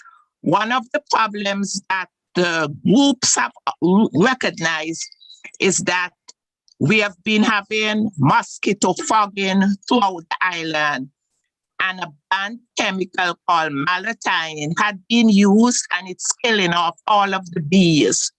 So as a group of private citizens who had this observation, we met together and we sent communications backed by, information on this banned chemical, organized a meeting with the head of the analytical department, the Central Board of Health, and told them our concerns. They invited us to a meeting and they said they were aware, but they had a stock of these pesticides that they were trying to finish to use, but they were going to move to alternatives. But they saw that people were not willing to compromise pollinators because pollinators are declining globally and they're essential for our food production, our food supply, nutrition. So the government has taken actions, but what you have to do, you cannot be afraid. You have to be bold with your advocacy, because if people don't know what's happening, if people don't open their mouths and share, these wrongs will be perpetuated. So it takes a kind of mindset for local people to come up against government officials to tell them that they're doing wrong. But we have signed on and ratified the Escazú Agreement. So we are pushing the local groups to take on good governance process. It's their right to a safe environment, to food. So we support them with their advocacy. We don't have to care who we're going up against. When there's wrong to biodiversity, wrong to nature, we have to talk about it. Thank you. Thank you very much, Ruth. And we got two other people, Javier de Souza. Javier, te he puesto como panelista para que puedas intervenir. ¿Esto se escucha? ¿Se escucha? Hola. Gracias. Perfecto. Muchísimas gracias. Mi nombre es Javier. Yo soy el coordinador regional de PAN Latinoamérica, RAPAL. Y solamente dos cuestiones que me parecen sustanciales que se dijeron, retomarlas. La primera, tomar el tema de los plaguicidas como una ofrenda a los derechos humanos, tener claro que no se están cumpliendo el derecho a la salud, el derecho a un hábitat sano, el derecho a gozar una vida plena. Centrarlo en el tema de derechos humanos, así como cuando hoy estuvimos hablando de la agroecología, centrarlo también dentro del derecho humano a la alimentación, la soberanía alimentaria, que es un derecho humano inalienable en el cual tenemos que centrarnos no solamente en cuánto comemos, sino en qué comemos, cómo nos alimentamos, la calidad de estos alimentos. Por último, retomo la idea que me parece sustancial. Estamos en un desafío global para lo cual tenemos que trabajar desde las comunidades, produciendo conocimiento situado desde la ciencia, pero también desde el conocimiento comunitario y también, como dijo Susan, trabajar en los tratados, en los convenios internacionales. Por último, nos queda un largo camino de trabajar en generar información, en organizarnos, coordinar y sobre todo trabajar mucho con consumidores que muchas veces ignoran lo que están ingiriendo, lo que estamos alimentándonos, y también mucho con productores agrarios, con productoras agrarias, con agricultores. Lamentablemente la idea del uso de plaguicidas permeó a todos los productores agrarios, está muy instalada y tenemos que trabajar mucho, desde el acceso a la información, la coordinación, para generar un cambio sustancial. Por último, y ahora sí, la idea del doble rasero, el doble estándar. En Argentina y en todos los países de Latinoamérica tenemos cantidad de productos que están prohibidos en nuestros países. 140 productos en Argentina. Esto también es una ofrenda a la salud y a la dignidad de nuestros pueblos y comunidades. Muchas gracias. Muchas gracias, Javier. Y bueno, tener una voz desde Argentina, ¿verdad? Quisiera ahora dar la palabra a Mustafa, que también levantó la mano. Mustafa, are you there?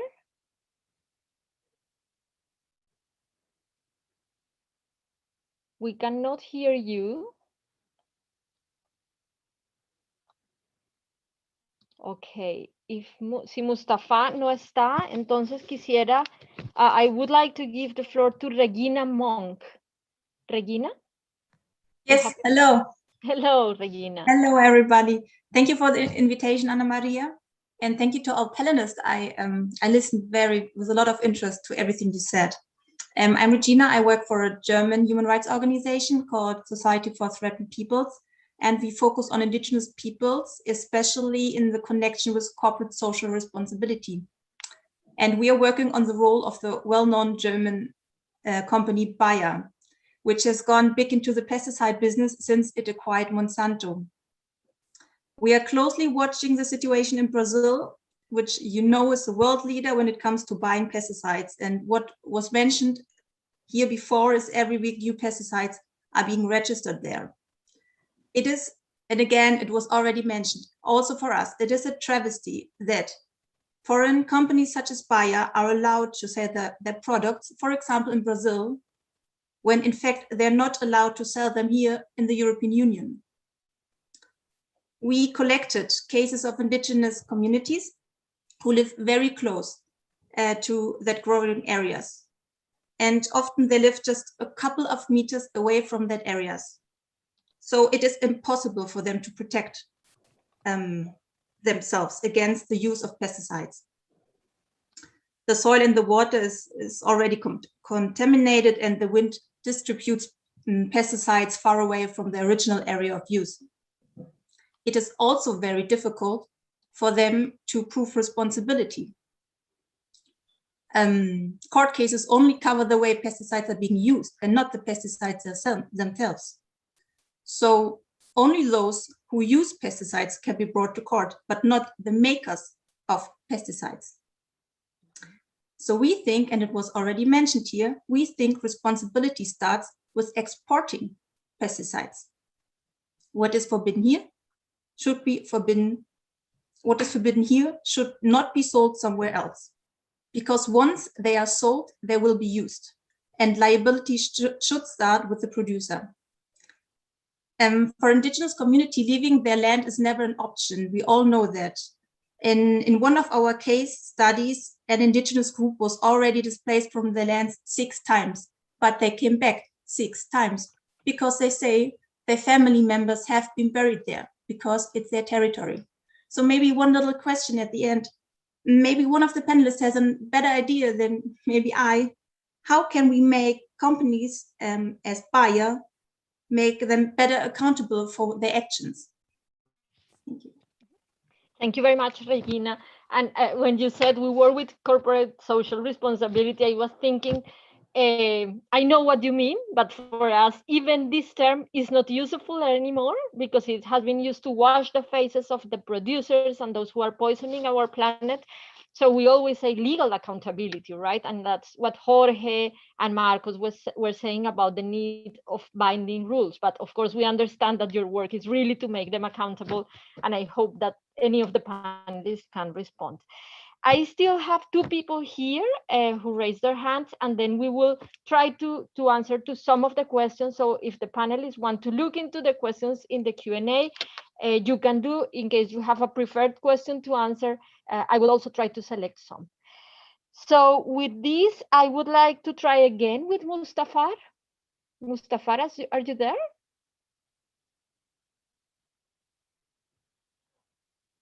Okay, still not here. Therefore, I would quisiera preguntar si Juana Vera está por ahí.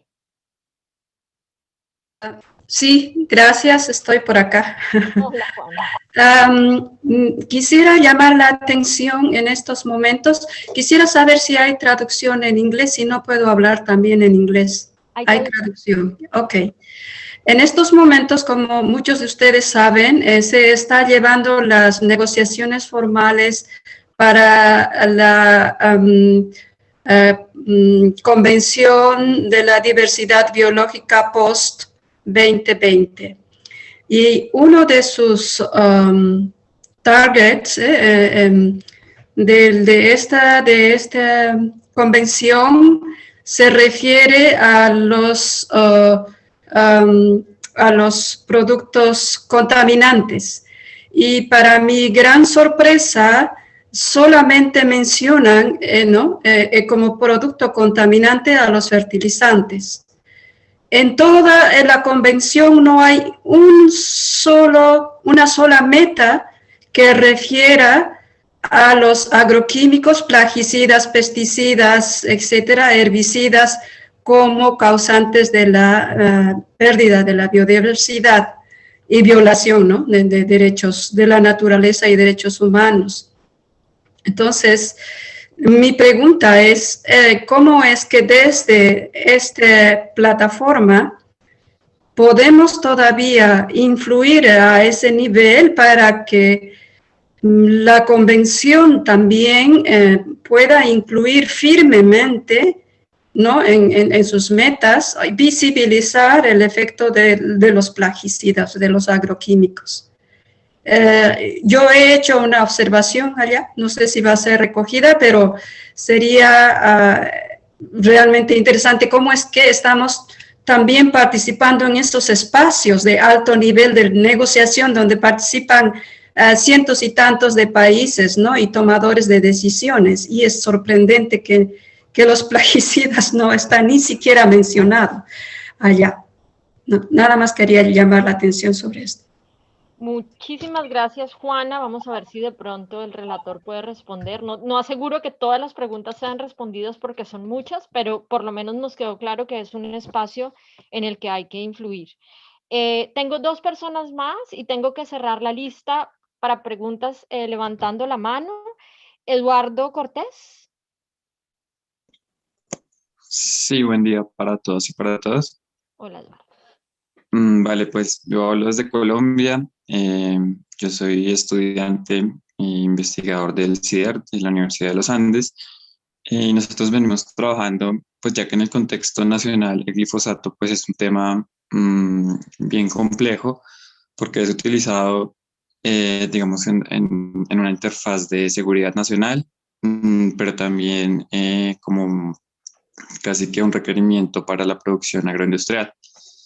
En ese contexto, pues nosotros quisiéramos saber, bueno, hemos estado investigando sobre precisamente la regulación, la necesaria regulación específicamente del glifosato en Colombia, eh, pero más allá de esa regulación, cómo el uso de este glifosato permea el derecho a la vida, a la salud, a los ecosistemas, pues por la evidencia en temas de salud sexual, reproductiva, de contaminación, y cómo pues este discurso de la seguridad nacional de cierta manera pues es un discurso que trasciende hacia la seguridad alimentaria y cómo pues casi que se hace el uso necesario de este glifosato. Entonces no sé, desde esas discusiones que se vienen dando, cómo podría soportarse ese debate, que hay una evidencia científica, pero que realmente los hacedores de política, los tomadores de decisiones, pues no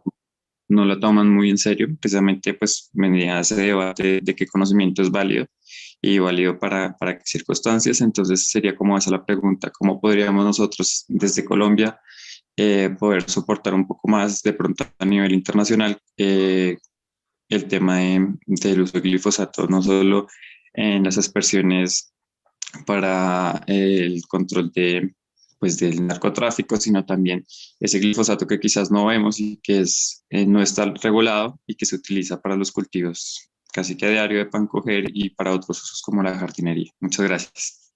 Muchas gracias, Eduardo. Y hay trabajo de varios relatores. De pronto el relator nos puede contar un poco después sobre este tema del glifosato. Creo que sobre el tema de cómo se debe considerar la ciencia, el relator ya dijo un poco, pero bueno, vamos a ver si alguna de las participantes quiere responder sobre esto. Mustafar, are you there? Or are you, because I see you in the list of panelists, but it seems to be that you cannot speak. We cannot hear you. Okay, Mustafar is still not able to speak. So I will close with Kaganga John. John, do you want to make a question or a comment?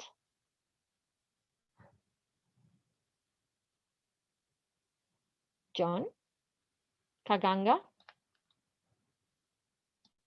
Okay, it seems to be that he is not connected now.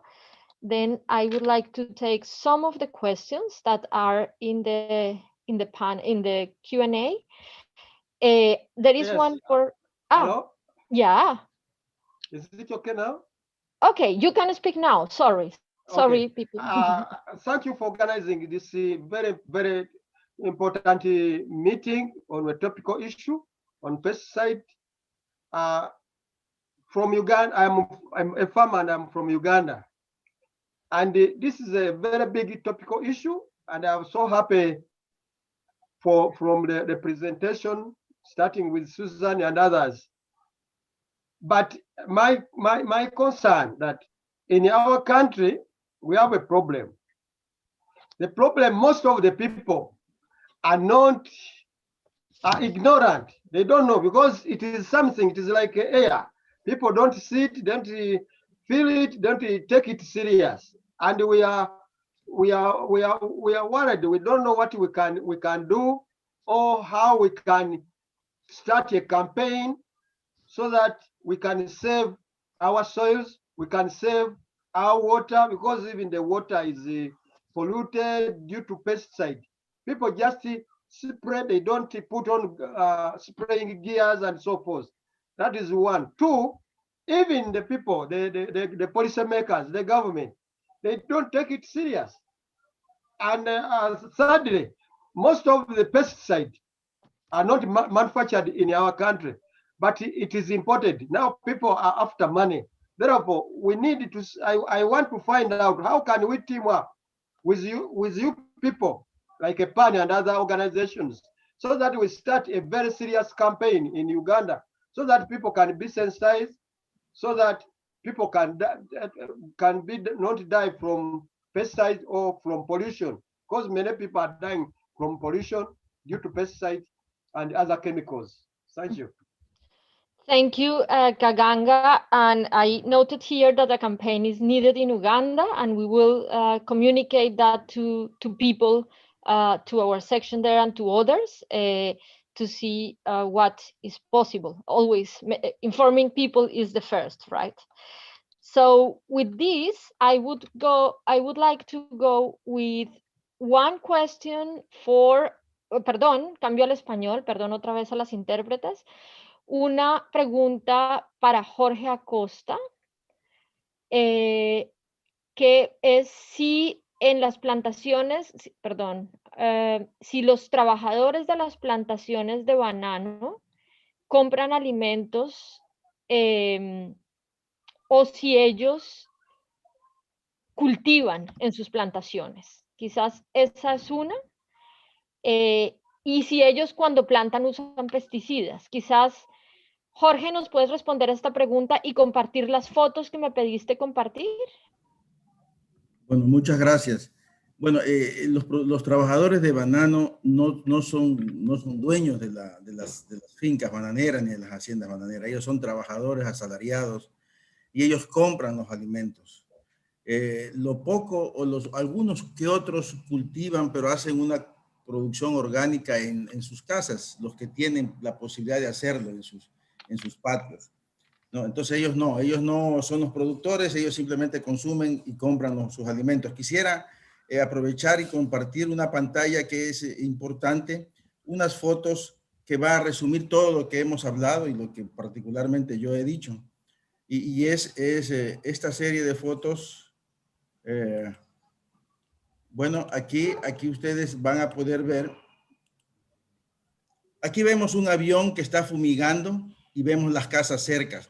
Esta foto fue tomada desde una escuela donde existen niños con discapacidad. Ellos también son fumigados o eran fumigados, sé que se tomaron algunos correctivos. Y justamente esos niños en su mayoría son hijos de trabajadores y trabajadoras bananeras, ¿no?, que han recibido o que están expuestos a una contaminación crónica.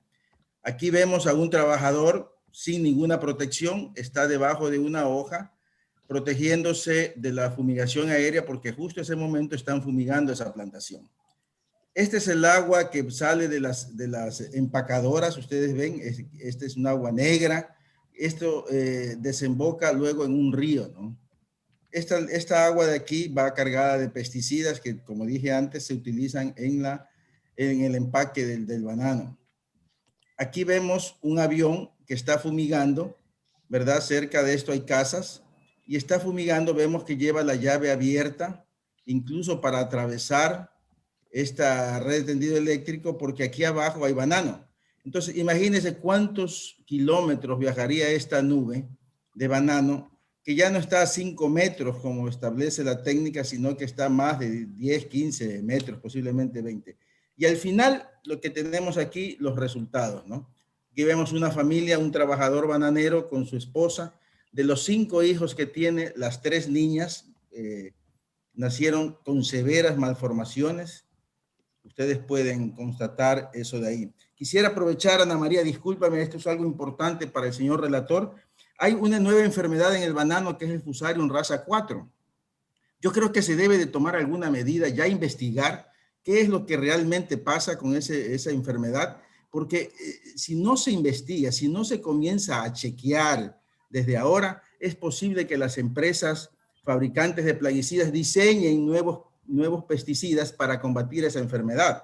Y algo curioso que quisiera llamar la atención a todos es de que a pesar de que el Fusarium raza 4, en Ecuador particularmente, ya está presente en Colombia y también en Perú, aquí en Ecuador los productores de banano, los grandes productores de banano, siguen sembrando banano. Mi pregunta es, ¿los productores de banano, estas grandes empresas bananeras, están poniendo en riesgo sus capitales? Ojo, hay que tener mucho cuidado, señor relator, y sería importante que se comience a averiguar qué hay detrás de ese Fusarium raza 4, cuáles son los objetivos de la gran industria fabricante de plaguicidas.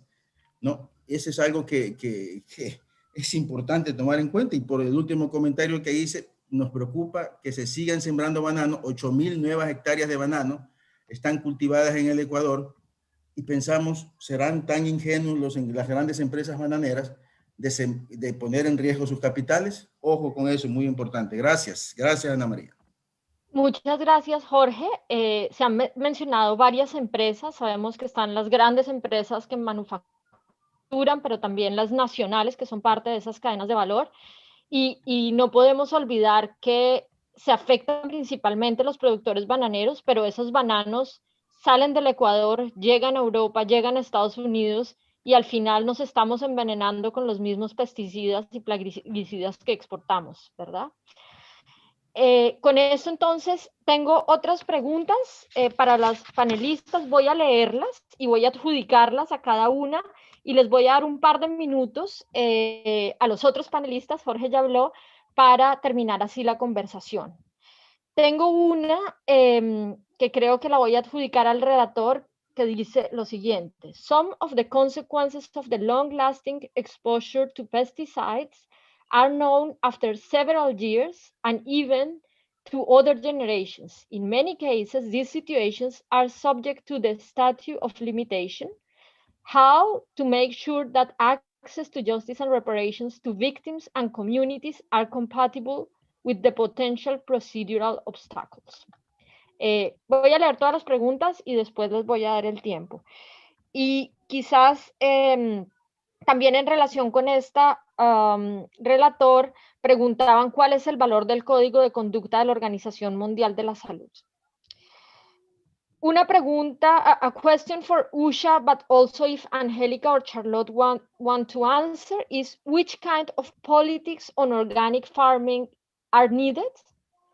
I think this is very connected to the approaches that Charlotte and Usha mentioned, but maybe you want to go deeper into one of those. And finally, to Susan, how can we power up the international network against pesticides? Con estas preguntas, quisiera entonces comenzar con Usha. Usha, do you want to answer to this question? 2 minutes, please. What was the question? It's which kind of politics are needed on organic farming? Maybe if you can tell us 3 cases, 3 examples. Actually, there is politics in food production right now, and that is supported by corporates and their science. So we need to develop science based on agroecology, which is, as the reporter earlier was saying, about people-centered science, and that should become more acceptable, because in agriculture it is an applied science. It is not a theoretical science. So, and also, as I said before, the climate change, the situations are so dynamically changing. So only farmers in the ground can actually assess the situation. And actually, instead of from the lab to the land, the scientists should work with the farmers in their land, not in their universities. So that is where we need to push it. So there's a politics is needed, because without politics, political engagement, without the government changing their policies, it is not possible to achieve. So it is actually corporate versus people. It is death versus life. So what do we choose? Thank you very much, Usha. It's very powerful. Ahora no sé si Angélica o Charlotte quisieran también decir algo sobre qué tipo de políticas deberían implementar los gobiernos sobre agricultura orgánica. Sí, gracias, Ana. Bueno, yo creo que en las experiencias y las que he mencionado antes hay algunos ejemplos, ¿no? Que pues varias comunidades han dicho, como el apoyo a los mercados locales, también el apoyo al intercambio de conocimiento entre los productores y las productoras, también esta certificación participativa, etcétera. Pero yo creo que es muy fundamental todo lo que hemos oído, o sea, lo que realmente sí se necesita es que sean respuestas que vengan desde abajo, las propuestas de la gente, y muy importante, pues lo que necesitamos es el cambio como del modelo desde la soberanía alimentaria, el cambio estructural, ¿no? Del poder. Entonces, pues esto es lo que quisiera decir. Gracias. Mil gracias, Charlotte. Now I would like to ask Susan. The question was, how can we power up the international network against pesticides? Susan, we cannot hear you. I'm here. Okay, yeah, thank you. So, power up the international action against pesticides. I think the most important is to join this campaign again for phase out of highly hazardous pesticides, and to support activities on all levels, on ground levels, on local levels, national levels, and international levels, to support alternatives, to push back all the corporate attempts to go against this. They want to keep, industry wants to keep a system, and we have really to fight back and to show that it is working, to convince farmers, to convince governments that it is possible to feed the world without pesticides. And so I think we have to join with unions, we have to join with human rights organizations, and give people a voice to ask for their rights, and also in the name of future generations, perhaps also to link forces with climate activists, because as you said already, organic and agroecology farming systems are much more resilient, and so we have really to ensure a healthy future for upcoming generations. Thank you very much, Susan. And I think there is a comment for you on Zimbabwe in the chat. They are asking, they need to get in contact, so I let you answer directly there. Y para terminar, voy a pasar al relator.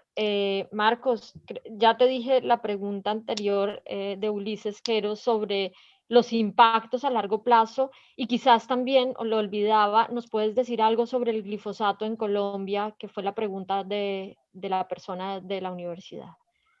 Tienes la palabra.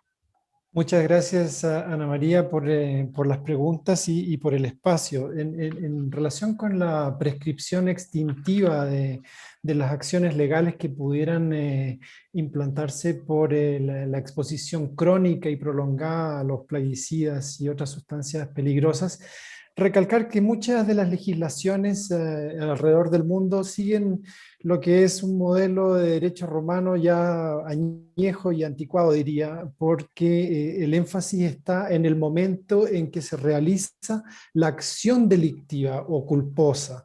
Y ese modelo realmente no se condice con las condiciones actuales, donde las expresiones, las manifestaciones del daño a la exposición crónica pueden surgir 5, 10, 15, 20 años después de la acción misma. Entonces, hay ciertas legislaciones en el derecho comparado que están adoptando estándares diferentes. Por ejemplo, la expresión manifiesta del daño. No el momento en que se realiza la acción culposa, sino cuándo se manifiesta el daño. Hay también un importante caso de la Corte Europea de Derechos Humanos sobre el derecho a un recurso, un remedio efectivo, que va en esa línea en un caso en relación con el asbestos. Dejaría ahí esa pregunta por el tiempo, hablar un poco sobre la pregunta sobre el valor de los códigos de conducta. Mencionaba esto un poco. Las prácticas, las guías son importantes porque proporcionan información para ir transicionando hacia prácticas más responsables.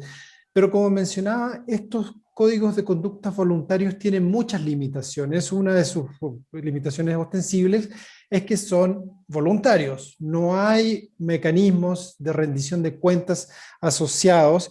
Y quiero recalcar un punto aquí, que el enfoque de los códigos voluntarios es el de minimizar los impactos adversos. Y este enfoque de minimizar me parece que es incompatible con un enfoque de derechos, porque minimizar significa aceptar de que algunas personas sufrirán impactos en su salud o en su vida, y eso es inaceptable desde la perspectiva de los derechos humanos.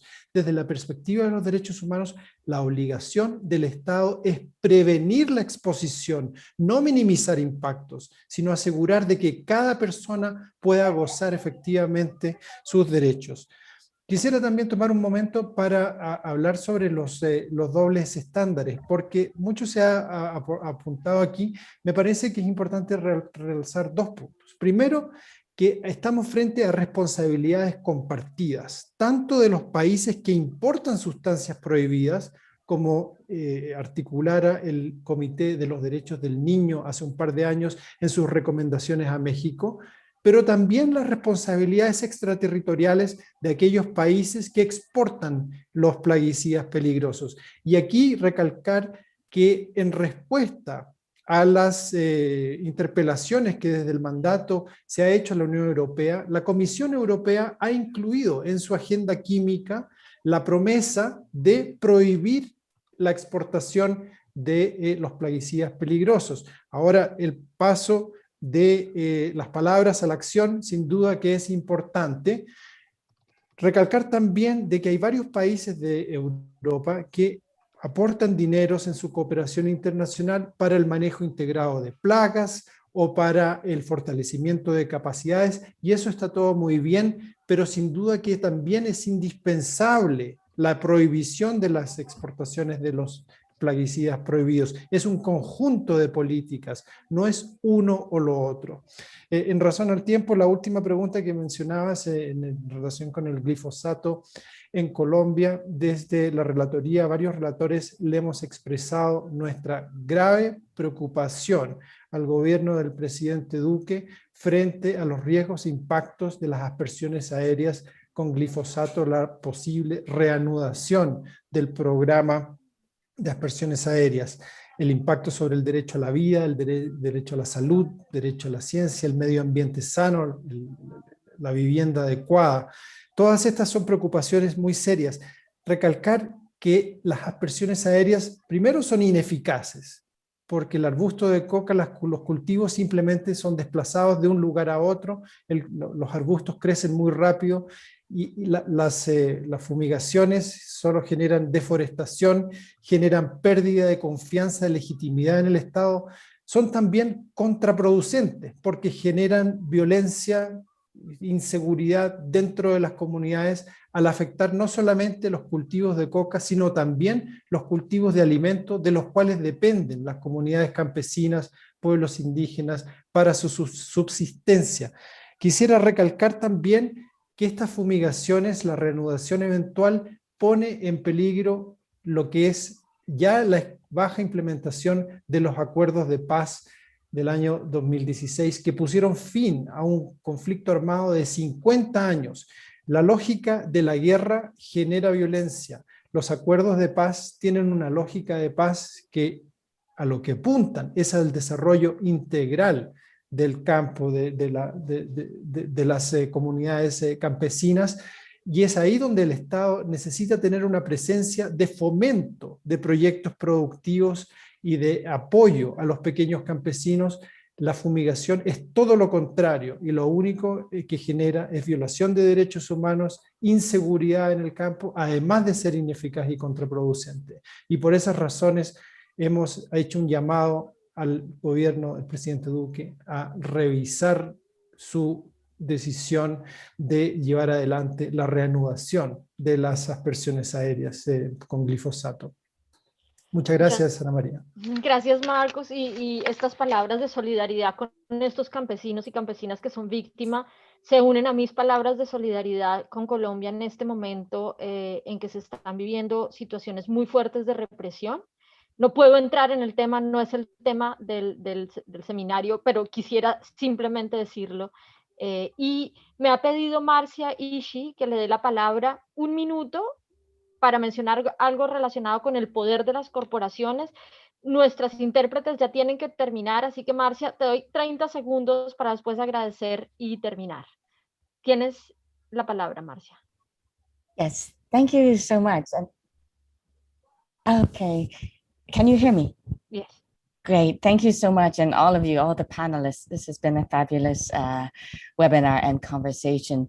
So I just wanted to add one small piece that many of us at PAN and at FIAN and many partners around the world who work in the international arenas of the United Nations have been seeing this very strong and aggressive push by the corporations, the pesticide industry, into taking much control over the conversation and much control over the decisions in these UN institutions. Of course, they have always had a great deal of influence. We have seen that for decades, but most recently, the UN Food and Agriculture Organization, under the new leadership, this is a big change in the last year, under the new Director General who replaced the former Brazilian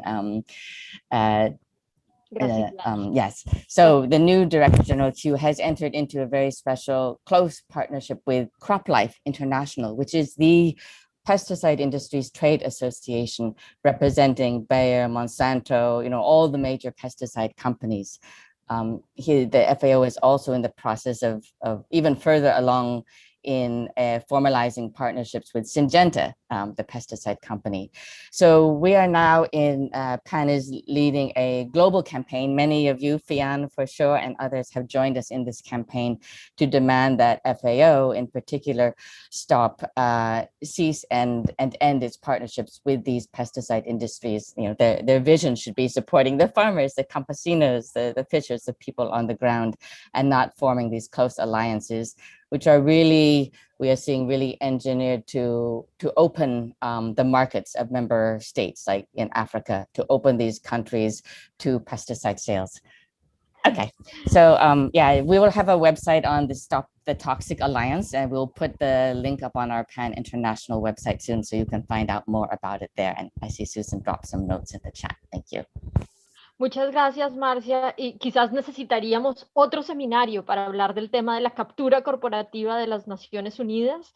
Pero para terminar hoy, quiero cerrar diciendo que hemos oído sobre el impacto, pero también hemos oído que hay un camino a seguir, que hay soluciones desde la gente, pero también soluciones argumentativas, soluciones institucionales y extrainstitucionales. Y eso nos debe animar para continuar en todos los continentes, en todas las regiones, de una manera solidaria también entre el norte y el sur global. Les comento que el estudio que presentaron Angélica y Charlotte va a ser publicado en el mes que viene y les informaremos sobre esta publicación y esperamos que les sirva también para su trabajo en el terreno. Los invitamos a estar pendientes de la campaña que hay por el derecho a un medio ambiente sano y su reconocimiento en Naciones Unidas, y también a la que acaba de mencionar Marcia sobre la captura de la FAO. Y quiero terminar agradeciendo a las 95 personas que todavía están acá por estar pendientes, por sus comentarios, por su participación activa, por su trabajo día a día. Quiero también agradecer a mis colegas de FIAN, Charlotte, Angélica, Janet, Martiño, que han hecho posible este seminario, y terminar obviamente agradeciendo a las intérpretes por el trabajo fenomenal sin el cual la conversación entre las diversas naciones no sería posible. También a Marcos, que en su agenda tan ocupada ha logrado sacar el tiempo para este evento. Les pasaremos la grabación o la encontrarán en el YouTube de FIAN y esperamos que puedan difundirla para seguir uniendo voces, porque unidos somos más fuertes. Buenas tardes, buenos días, buenas noches. Hasta luego. Gracias.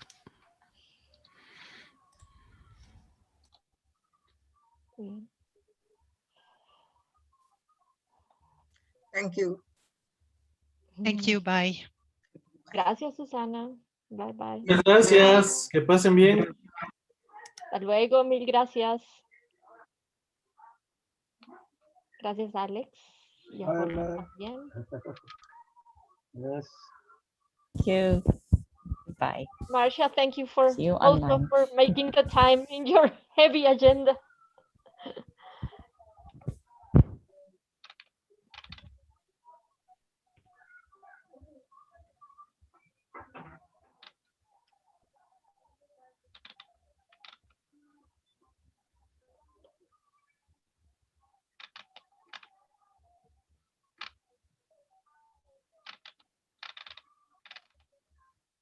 Okay.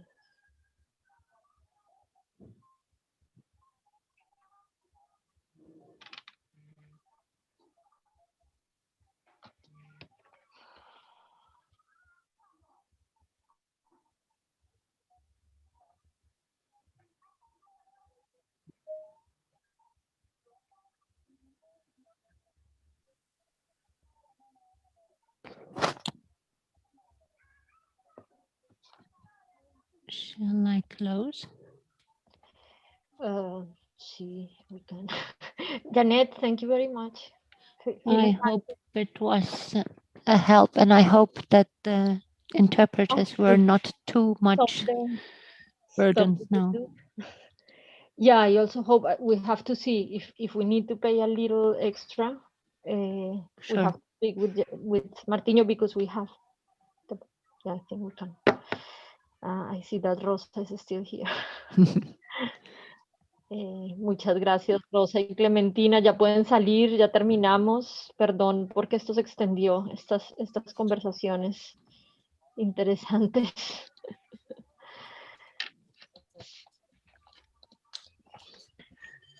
Okay, then I shut down. Sí, muchas gracias, Janet. Okay, bye.